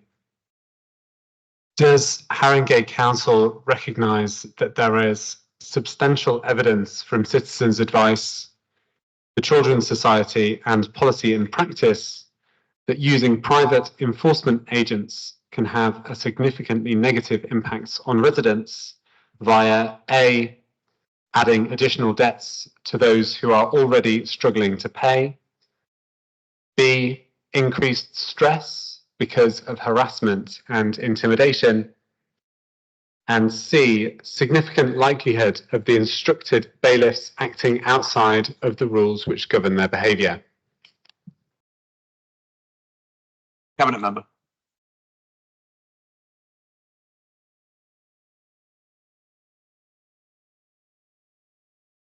Thank you for your question.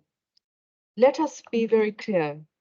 Nobody wants to use enforcement agents to collect council tax. It should always be a last resort. Councils need to be better supported by the government so it's easier to recover money without needing to go to court through better regulation, guidance and funding. In Haringey, the decision to refer a case to enforcement agents only takes place after a number of actions, especially designed to identify residents who are struggling to pay their council tax. This includes being sent several letters, all of which include information of debt and financial advice organizations to prevent enforcement action. And many do contact the council at that point in time to arrange a repayment plan because they're also asked to contact us. Haringey never uses enforcement actions, enforcement agents for council tax debt where we are aware that people are vulnerable. And that's why we really want people to get in touch. And any campaigning would be useful to ask people to get in touch. Or where we know that people are facing mental health issues or they're on very low incomes. Haringey is one of the few councils that automatically gives council tax support to some of the people on low incomes on universal credit without them actually come and apply for it. Last year, we helped 2,500 families in this way. We are actively improving pensioner incomes, helping hundreds of residents to get pension credit. We offer help and support to anyone suffering financial hardship at any point. And anyone having difficulty paying their council tax can find support and advice on our website or by ringing up. The cases referred to enforcement agents do not include anyone on our council tax reduction schemes, but they do include people who have not paid and that we do not know are vulnerable, including landlords, people who have moved and not told us, and those we can't locate without the help of enforcement agencies. If cases are referred, all the enforcement agents that we use, all the phone calls are monitored and recorded, the visits are recorded, and the performance is closely managed. Enforcement agents are all court certified, and if they're found to be acting outside the rules, they can lose their certification, their court certification. But to be clear, as I said at the start, this is and has to be a last resort. Thank you. Thank you, Councillor. I invite Luke, please return to your seat. Ella Maybe to ask her question.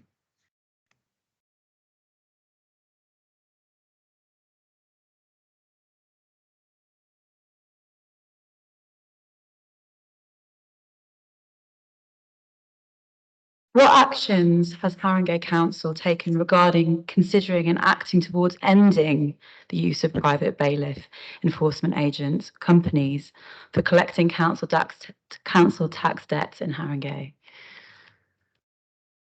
Cabinet Member. Thank you, and thank you for the second question. Haringey Council recognises that many people are struggling to pay their council tax and their other bills. And we also recognise that council tax is a regressive policy. Our policies are designed to encourage residents who are struggling to pay to get in touch. Everything is designed to ask them to come forward and let us know that they're having difficulties, to make contact, to let us know so that we can assist them. We all know the difficult financial circumstances that councils are in at the moment. We passed our council budget last week. Councils up and down the country are going bankrupt. And unfortunately, council tax has to be collected. It pays for the services that our residents rely on and need. But we know it's regressive, as I've said, and it doesn't take into account people's ability to pay. It's not linked to income, and that is really unfair. I would like to see services funded in a fairer way, but we don't have the power to change that. That is a government decision. And it's the way that local government is funded. In Haringey, what we are doing is doing everything that we can to mitigate the problems caused by this quite unfair tax by putting in place all the measures that I've already spoken about. We've brought in ethical debt reduction policy in early 2021. It became our policy that we would not use enforcement agents against low-income households for council tax. The definition of low income is that if they are eligible for our council tax reduction scheme. This is a means-tested definition and is the government's definition of low income. Since the policy came into force, I can confirm that nobody on CTRS has had enforcement action taken against them. And we offer help to residents through our Here to Help scheme, including financial support and advice. We also work closely with partner organisations so that, who offer independent advice on debt to our residents. But I've been asked this question specifically to me as a cabinet member for finance. And unfortunately, the position that we're in financially as our councils up and down the country is that we are underfunded and have to pass a balanced budget, and collecting council tax is really essential, and we have to use all methods to do so. Thank you. Thank you, Councillor.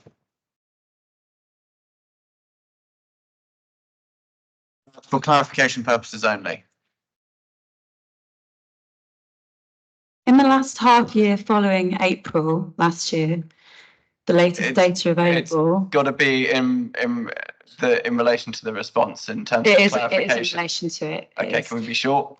Yeah, bailiff use has increased to the level it was at before the ethical debt reduction policy. Is the council aware of this, and what does it plan to do? The number of cases that were referred were made up of a lot of cases of people who had moved out of the borough or had moved from their houses. So although the numbers went up, it wasn't that the numbers went up because we were sending more cases to enforcement agencies of people who were struggling to pay their council tax.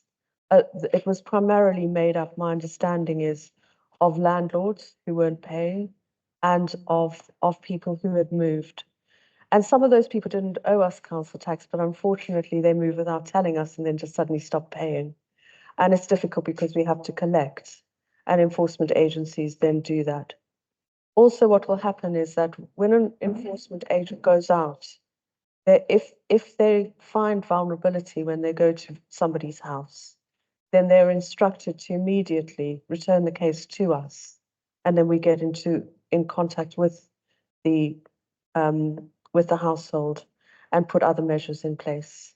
So it's very different. Also, what will happen is that enforcement agents, it used to be a few years ago that they could just ratchet up the costs. So if they went out to visit somebody wasn't there, then there'd be an extra £150, and the costs could ratchet up and ratchet up. But that's now severely limited to not that, it's about £150. Don't quote me on that, I haven't got the exact number. But because of that, it's not in their interests, the enforcement agents, to keep enforcing. So a lot of those cases do come back to us, either if people can't pay, or if we find vulnerability, or if they can't reach them. And then we have to use other means. So the numbers that you had were a blanket number, but didn't actually explain what was going on. Thank you. Thank you, Cabinet Member. Ella, please, thank you for your questions. Please return to your seat. Like the others, you're welcome to stay for the rest of the proceedings, but you are not obliged to do so. I have accepted the responses to written questions as late business. Please, can we receive them? Okay. Can I ask Councillor Emery, in Councillor Da Costa's absence, in accordance with Council Standing Orders 15.3, to put his questions to Councillor Carlin, Cabinet Member for Finance and Local Investment? Thank you, Mr. Mayor. Reporting from. Just give it a minute.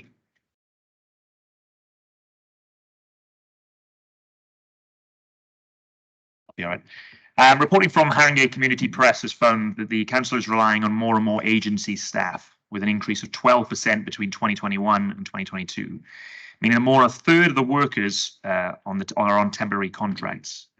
Would you not agree that this is over-reliance on agency workers, which the cabinet member has admitted previously is worse than the comparable councils, is a huge waste of taxpayers' money?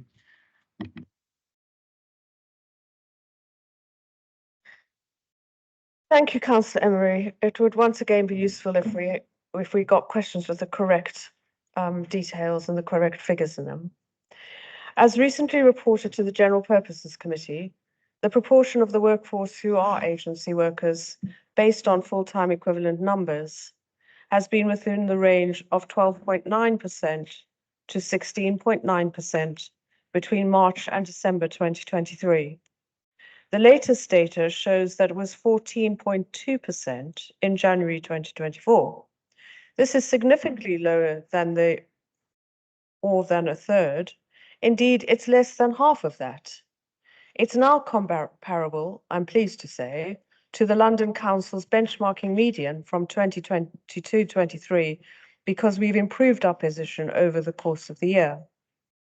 However, I do still want to reduce agency spend and reduce agency numbers. And my report to Cabinet in October 2023 presented a detailed list of actions that the Council is taking. I accept we've got to go further in reducing agency numbers, and the Chief Executive has recently written to directors to require a detailed review of all agency workers who've been with the Council for more than a year. These actions taken together will reduce agency spend still further. Our focus is on long-term and higher cost agency workers, as I further accept it's likely to be more appropriate to engage these workers as direct employees where it's possible to do so. However, it's not always the case that agency workers cost the Council more than a comparable directly employed member of staff. And it's important to remember that the vast majority of our agency workers' costs are spent on pay and benefits that are paid directly to the worker, as would be the case if the worker was directly employed by the Council. Thank you. Thank you, Councillor. I invite Councillor Emery to ask a first supplementary question. Thank you. 18 members of staff have been employed on temporary contracts for more than 5 years, and one temporary staff member has been employed for 11 years. This cannot be explained anyway by a recent staffing crisis. Is it not indicative of a council which doesn't have a grip on its spending? Member. Thank you, Councillor Emery. There are positions in the Council, unfortunately, and specifically within our more professional directorates, where it is extremely difficult for us to recruit. And we will be bringing a workforce strategy forward later in this year to deal with this matter and to improve our recruitment and retention, hopefully. This is not a problem that is specific to Haringey. This is a problem across London. And there are officers that we have who are vitally important, both to the finances of the Council and also to the directorate in which they work, who are agency workers. However, as I have previously stated, the Chief Executive has asked for detailed analysis of every agency worker who has been with us for more than a year, and we should start to see any of the longer term agency workers reduced. Thank you. Thank you, Councillor. Question 2, can I ask Councillor Carroll to put his question to Councillor Gordon, Cabinet Member for Council, House Building, Placemaking and Local Economy. Councillor Carroll. It was great that we as councillors had the opportunity to visit council home building projects around the borough to see the quality of the new homes being built and to hear that we remain on track to build 3,000 council homes by 2031. Can you provide us with an update on the next steps of the programme?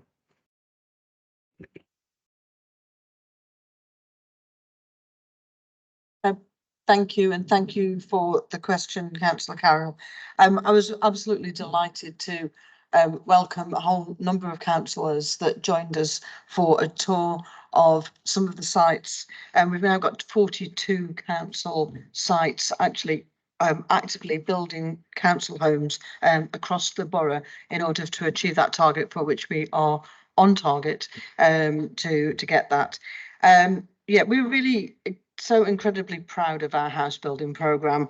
Sadiq Khan has made it one of his missions to drive a new generation of council homes across London, and there's more than 23,000 council homes that have been started in the capital since 2018, but 1 in 10 of those new council homes have been delivered here in Haringey, so we're remarkably proud of that. And I do want to thank the Mayor of London for the enormous support that the GLA have given us, because we couldn't do this without the support of the Mayor of London. The Deputy Mayor of London came with us on our tour just a couple of weeks ago, and he talked about how the GLA has been instrumental in turbocharging council house building, and that is absolutely true.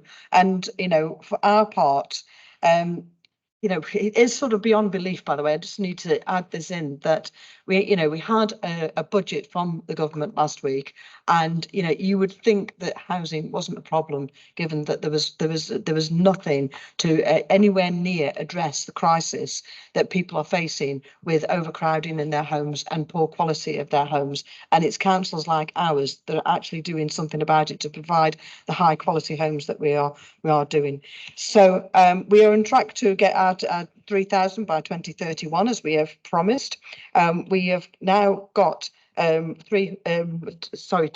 that we have actually let and are being lived in, and we hope by the end of this year we'll have 597 homes actually completed. There's 2,073 homes that actually have started on site.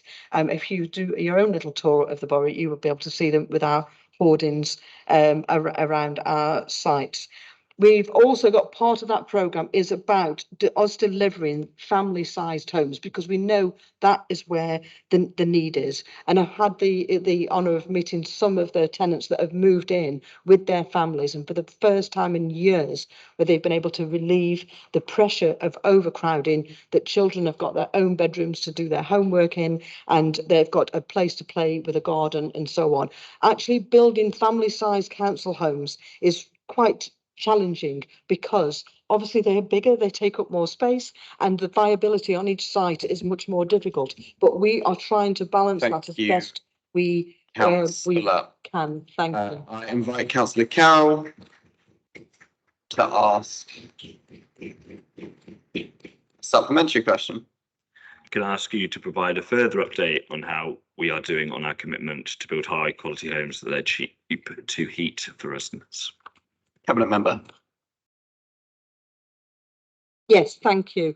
Obviously, the high quality of the homes means that we are doing everything that we can to ensure that we've got air source heat pumps, and then we've got green roofs, but also high levels of insulation, that we build homes that are designed to take the best advantage of the sun and shade, so that they don't overheat in the summer and they are still warm in the winter. So we're using every device possible and every design tool there is in the toolkit to ensure that that is the case.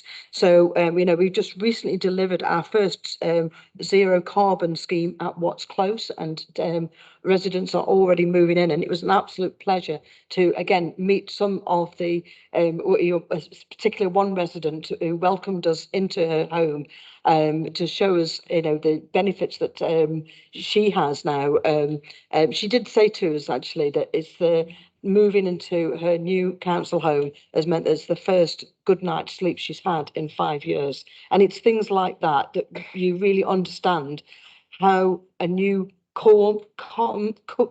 warm, comfortable home that is cheap to heat benefits our tenants, and that is the aim of why we're looking at the high quality of these homes, so that they do have that economic benefit for our tenants. We know what the energy crisis has done to our residents, and we are ensuring that our council homes are kind to the planet, but also kind to our tenants' pockets as well. Thank you, Councillor Gordon. Can I ask Councillor Corley Harrison to put his question to Councillor Gordon? Councillor Corley Harrison. Thank you, Mr. Mayor. Before I do, I just wanted to, on your last full council as mayor, say congratulations for a fantastic year as mayor. As your ward colleague, even though we're on different parties, I want to say that you've done a fantastic job, and it really is excellent working with you in Crouch End, the best ward in Haringey.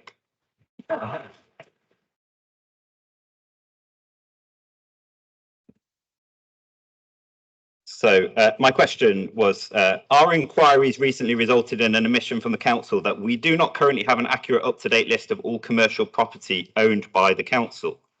Over a year since the independent report flagged this as an issue, and the same report cited poor data management practices. If you can't get something as basic as a list of what the council owns right, how can residents have confidence that their taxes are being spent responsibly? Cabinet Member. Thank you, Mr. Mayor. And thank you for your question. Under this administration, we've set a very clear direction about the culture and a cultural shift in regards to property and property development and the and how we look after our property portfolio. It was this administration that instigated and initiated the independent investigation, and we've acted on the findings of that independent investigation. We're absolutely clear about how transparent we will be about any problems and about how we would work collaboratively to resolve them. So we did get to grips with the commercial property portfolio. We understood what some of the challenges were after certain number of years where we didn't have sufficient staff or staff of sufficient technical ability to be looking after our portfolio. And we put in place, as you well know, our strategic asset management plan, which was a 5-year plan. We are currently on track with that plan. That means that we've created a corporate property model, and that all our non-housing property holdings are held in one place. We're engaging with all the council services across the services, and we've had workshops across all services over the past 4 months.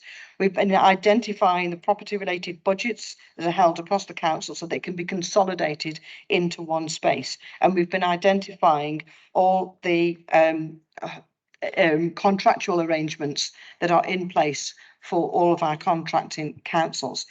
We are undertaking property reviews, and this refers specifically to your question. So we're undertaking those property reviews to establish a baseline. It isn't that we don't have a list. We know what properties we own and look after. What we don't have is all of the accurate details as yet, because it is a work in progress. We are being completely transparent about this, and which is only right. But we need to gather that database, because the answer that you got into your member inquiry is telling you that we haven't got the accuracy on all this. It might come to all sorts of detail about land holdings and neighbouring rights and so on. We've got something like almost 1,700 properties, and that includes something like 8,000 deed packs that we have to go through and make sure that for every single property we've got the proper database with the physical, the legal, the photographic evidence all in one place and recorded properly. Now, I meet every single... Councillor, time is elapsed in the interest of timing for the meeting. Is there a second supplement? I invite Councillor Corley Harrison to ask a supplementary question. Yeah, given that answer, that clearly you don't have things in order yet, and given the report on Tuesday at Cabinet that there are a number of commercial properties whose leases have long expired, which also aren't in order, particularly related to the voluntary community sector, would you say that the council is losing significant sums of money, taxpayer money, due to a complete lack of handling of its data? Cabinet Member. No, I wouldn't say that at all, actually. Well, in fact, what has been happening in this period since we set up the strategic asset management plan is that we have decreased the number of voids in our property portfolio. We have increased the rental on that, and we are systematically going through every property to make sure that we understand how much investment has to be made in each property before we can lease it, what sort of leases are already in existence on those properties.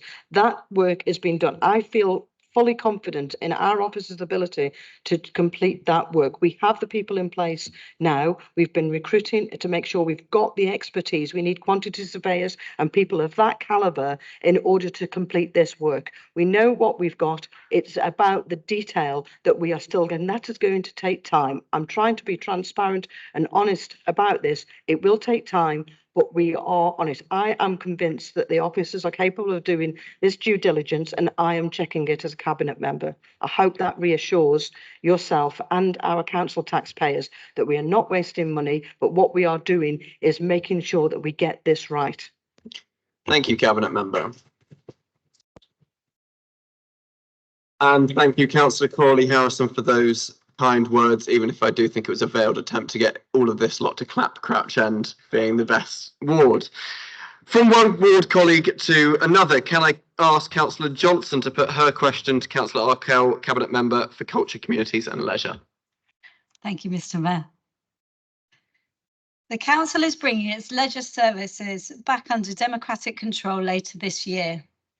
Would you agree that direct control is the only way we can create a genuinely co-produced leisure service, one that is properly responsive to residents and reflects our diverse communities in Haringey? Thank you, Councillor. Cabinet Member. Thank you, Councillor Johnson. I completely agree. Democratic accountability and direct control is the only way to ensure residents can have a co-produced leisure and wellbeing service which meets the needs of our diverse communities. Wellbeing is inextricably linked to sport and leisure, and our ambition is to work with residents to provide leisure resources and opportunities to lead healthy lives. This will only succeed if the service is responsive to our communities. Without contractual constraints, we have a real chance to transform services so they meet local aspirations. And democratic accountability and direct control mean that residents and communities can help shape this essential public service. Thank you, Councillor. I invite Councillor Johnson to ask a supplementary question. Thank you. How will you ensure that this new service responds to the needs of residents? So at the moment, we are engaging with residents through a commonplace survey that commenced on the 12th of February and will conclude next Wednesday, the 20th of March, on what future leisure service provision in Haringey should look like. The survey seeks the views of those who use the existing facilities, but also the views of those who do not, to understand why not, as well as exploring what could be done to encourage participation in a more inclusive way for all communities.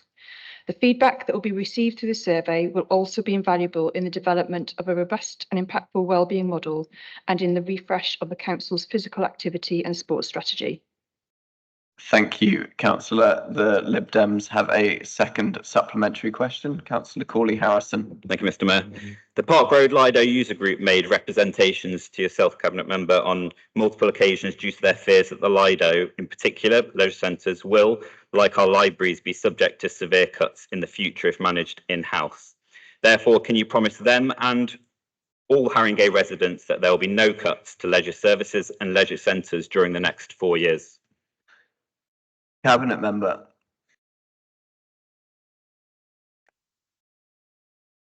So, as you know, in representations that were made to the Park Road Lido users group, we were very clear around the commitment to keeping that Lido open and making sure that all of those services that we will be bringing back in-house are brought back up to standard. There is a lot of work that's going on in the background at the moment to make sure that the services and buildings that we have that are currently run by the contractor are fit for purpose and are coming back in the way that they were first contracted out.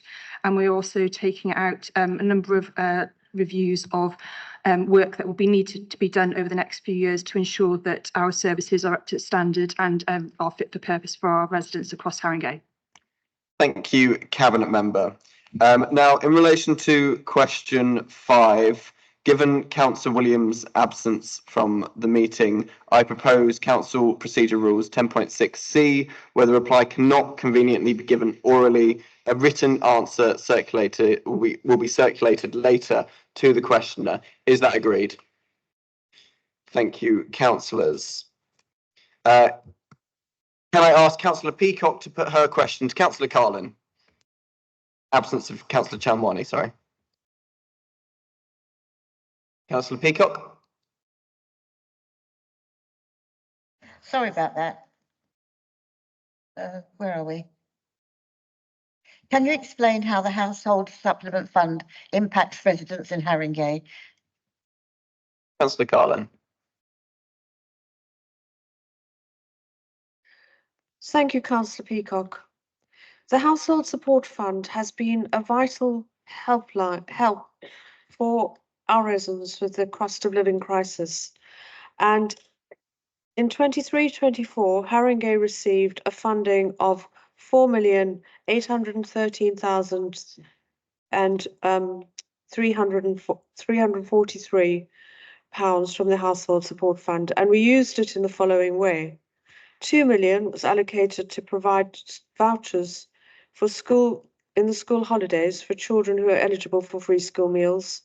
120,000 was allocated to the voluntary and community sector to support hidden and marginalised communities, and 516,000 was allocated to fund the Haringey Support Fund to provide support through an application-based process for support with white goods and basic living needs. 1.78 million had been allocated to provide vouchers to households identified using the Policy and Practices LIFT platform as being at risk or in crisis. The remaining 400,000 was allocated to cover administration costs associated with distributing these funds. Belatedly, as part of the budget, the government announced a further 6-month extension of the Household Support Fund for the period 1st of April to 30th of September 2024. And the Council is waiting still to receive further information about potential changes in policy about how we are allowed to use it, but also changes possibly to the amount of money that amount of grant which will be paid. Thank you. Thank you, Cabinet Member. Councillor Peacock, do you have a supplementary? Thank you very much for your reply. Can you please now explain how other key funding support that helps residents with the cost of living crisis? Cabinet Member. Thank you, Councillor Peacock. Sadiq Khan's Universal Free School Meal Programme has benefited thousands of children in Haringey. With the cost of living crisis, many more people in the borough are struggling with the cost of food. And the changes actually to the way that to the parameters that people have to fulfill to actually be eligible for free school meals meant that fewer children were actually getting them than had been before. So Universal Free School Meal Programme has really been of benefit. And the Mayor's Programme means that every pupil in a state primary school in London now receives a free school meal every day. Thank you. Thank you, Cabinet Member.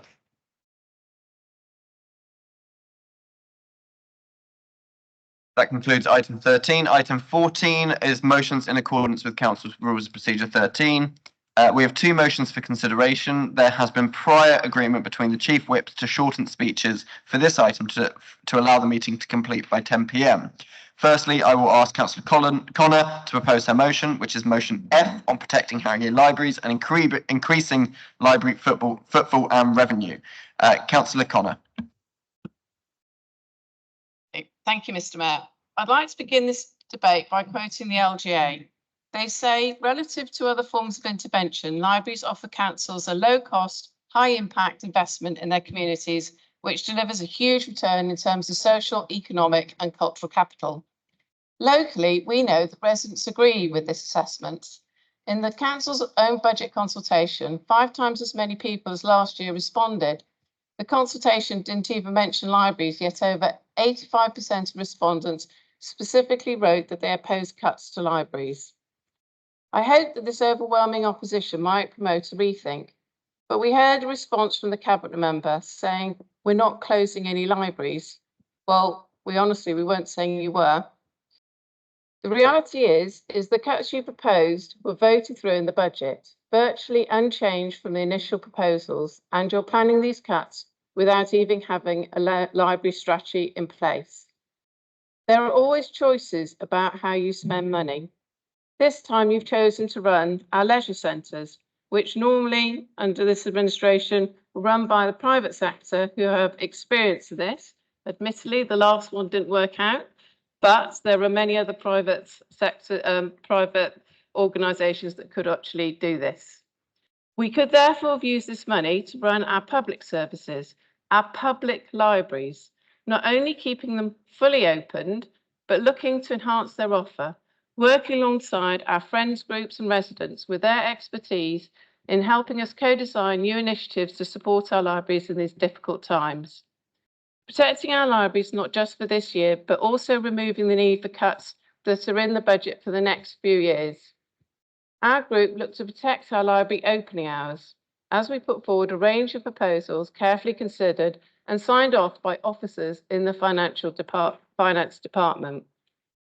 Those proposals saved more than enough to stop the cuts to libraries, and they still could. Similarly, with this motion, we've suggested a range of options to increase revenue and footfall in libraries whilst retaining the library ethos. Although, disappointingly, in your amendment, you've removed these ideas, even though the motion commits only to scoping them out. The choices this administration is taking when it comes to libraries are just that, choices. I ask you to think again and make a different choice. Please support our libraries staying fully opened. Please support this motion. Thank you. Thank you, Councillor Connor. I call on Councillor Rossetti to second the motion. You have 1 minute, Councillor. Thank you, Mr. Mayor, sorry. We have shown last week how cuts to the library services can be avoided if this administration would choose to do so. Please support this motion, reverse the reduction in library services and maximize the investment done so far. We can continue debating the coalition or why Mr. Brown or Mr. Miliband or Mr. Corbyn didn't get a majority in 2010, 2015, 2017, 2019 election. And I would personally love to debate the role of the opposition in enabling Brexit and how this has impacted my life. But this chamber should be about what we can do for Haringey residents, not about deflecting blame for choices we have the power to make. So please listen to our residents, be pragmatic and support this motion unamended. Thank you very much. Thank you, Councillor Rossetti. I hold 6 seconds. I'm sorry, I would like to ask what that means. What does it mean? What does it mean? Sorry. Oh, yes. Yes, remember Brexit. Thank you, Mr. Mayor. Okay, councillors. Okay, councillors. Yeah. Well, I was going to use the gavel. Come on. Okay. Thank you, Councillor Rossetti. Councillors, please. I have received an amendment in accordance with Council standing orders. I call on Councillor Arkell to move the amendment. 3 minutes. Thank you, Mr. Mayor. I am pleased to propose Haringey Labour's amended motion, which I am confident is grounded in reality far more than the original motion tabled by the opposition, and sets out how we will safeguard our libraries for the future and keep them open. The opposition can sit there and they can lecture me and this administration about political priorities and financial necessities. They can hark on about changes to the library service in Haringey, which were forced upon residents because of Liberal Democrat-enabled Tory austerity. And they can continue to mislead residents by spreading and fueling misinformation about our proposals. But we know what we have done to ensure that, unlike many other local authorities up and down the country, that we have not closed any libraries and have no plans to close any of the 9 libraries in Haringey we are proud of. As Nottingham City Council begins a consultation to keep just 3 libraries open, and Birmingham City Council plans to close 25 of the city's libraries, so there is just 1 for each of the 10 parliamentary constituencies in the city. Here in Haringey, we will begin consulting and engaging our residents to inform and shape a library strategy that has at its heart an accessible and sustainable library service that is protected and defended for future generations' use and well-being. The budget process for 2024 to 2025 has been brutal and painful in equal measures. Like many other councils, we are facing severe financial difficulties as we grapple with 14 years of austerity, increasing costs for delivering services, inflationary pressures and interest rates, and a surge in demand for adult social care services, children's services, and temporary accommodation. This toxic combination means we are doing more for less. The local government settlement announced in December did not provide any extra money for councils, and we have had to identify significant savings across the council, including the library's budget. Our libraries are part of the critical infrastructure and social fabric in our borough. They are a public space and community hub which are primed to facilitate events, activities and debates, music, arts, poetry and culture, celebrating the rich diversity that residents have to offer in our rebel borough. We will maximise our offer in our libraries to make sure that residents, we can increase their usage by putting libraries on a sustainable footing, shaping a long-term plan with residents and safeguard the service for future. And we will ensure that they are safe, warm spaces for vulnerable or isolated residents and welcoming study areas for children and young people who may be living in overcrowded accommodation. We will make sure we listen to and act on behalf of all of our residents, irrespective of where they live in the borough, and ensure that they can all be proud of our libraries and what they have to offer. The party opposite and their supporters have deliberately published and stoked falsehoods and inaccuracies about the budget reduction for libraries. In comparison, we have listened to our residents' concerns about the proposals for libraries. We have taken action and revised our proposals. Thank you, Councillor. The time is up.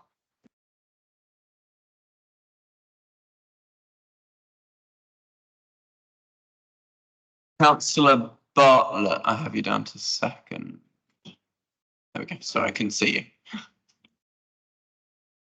You sounded unsure, Mr. Mayor. Councillor Arkell, can you turn your microphone? Yeah, I'm rise to second the motion. Thank you, Mr. Mayor.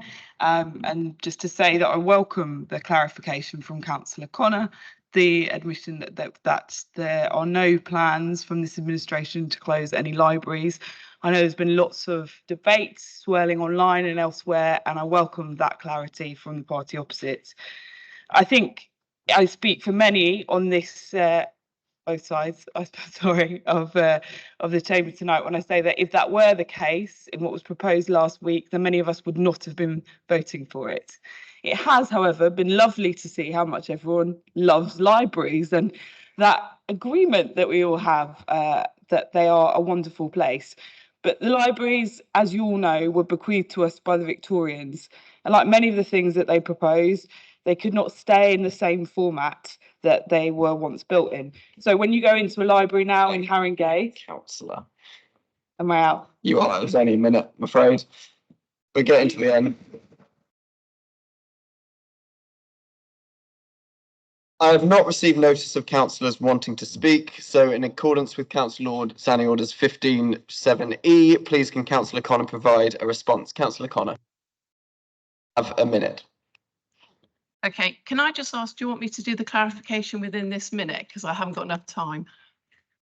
Okay, well, I can't. I'll use Mayor's discretion with it, yeah. Okay, so the clarification is that no, I've never said that you're shutting libraries. And I didn't say that in the bit that I just read out at the beginning. I said, we completely understand you're not closing any libraries, but it's the hours that are being reduced within the libraries that the motion is about. So, okay, so on to my speech. I hope I can have a reset. At the heart of our motion is the simple truth that the council is choosing to make cuts to our libraries' opening hours. Once you restrict the access of libraries by reducing the hours, then the service will obviously suffer. Librarian hours will be cut, and those who need the service most will be shut out. No, so it's not just this year's cuts, but there are further cuts in the council's budget to our library funding over the next few years. This isn't a celebration of our libraries, but death by 1,000 cuts. When times are difficult, we need to protect our public service, our libraries, free for everyone and embracing the lives of our residents. This is what our residents will be asking. Are you protecting our public service, our libraries, for the full opening times, or will you be cutting them? Thank you. Thank you, Councillor. We will now vote on the amendment. If it is agreed, we will vote on the motion as amended. If it is not agreed, we will vote on the original motion. All those in favour of the amendment?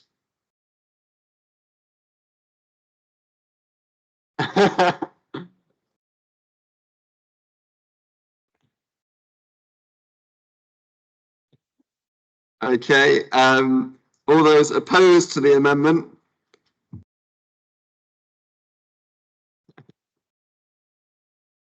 And all those abstaining? There we go. The amendment to this motion is carried. We will now vote on the motion as amended. All those in favour?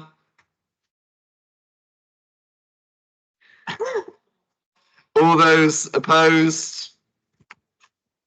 All those abstaining?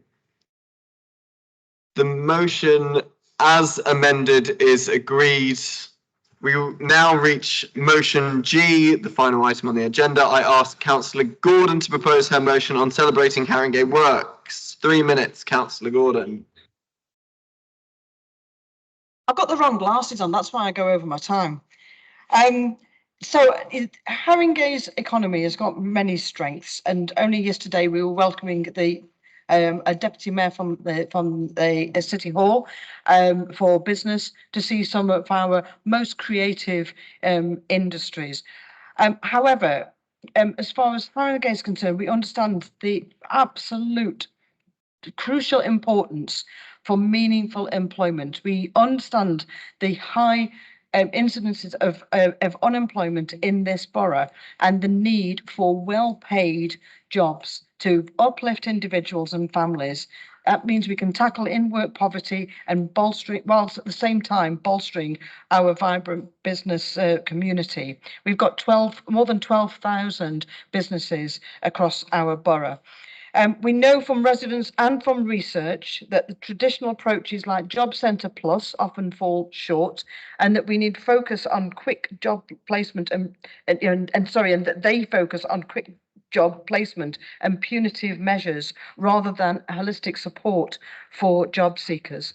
I firmly believe that there is a suitable job for everyone, one that aligns with their skills, their passions, and their contributions to society.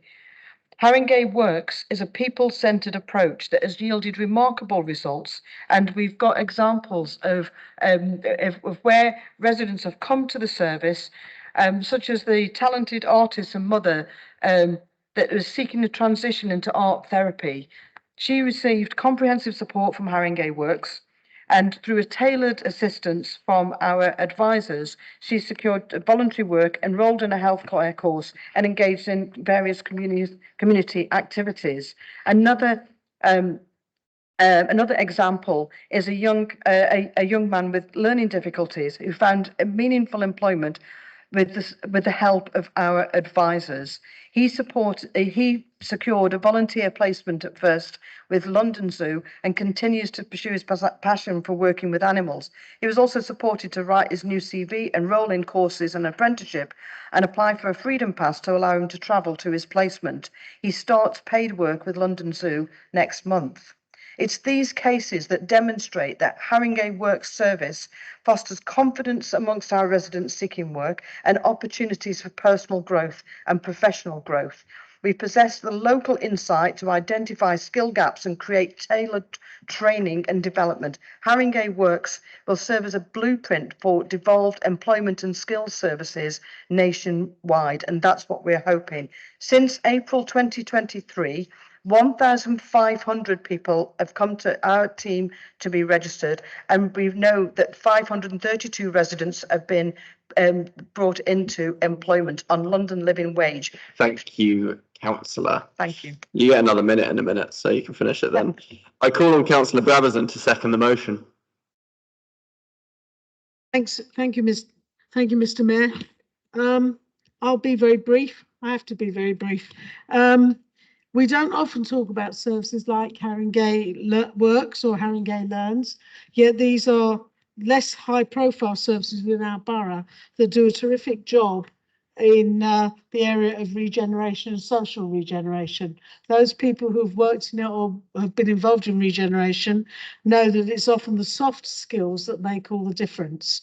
So when we have a service that supports people into work, that supported internships for young people with learning difficulties, apprenticeships, comprehensive and personalised support, and a model of how to help people into work and then to sustain that employment, then we should really celebrate it. I think this is a completely uncontentious motion, and I hope will be supported by the entire council. Thank you, Councillor. We will now vote on the original motion. All those in favour? All those opposed? And all those abstaining? The motion is agreed, and that concludes the meeting. Thank you all.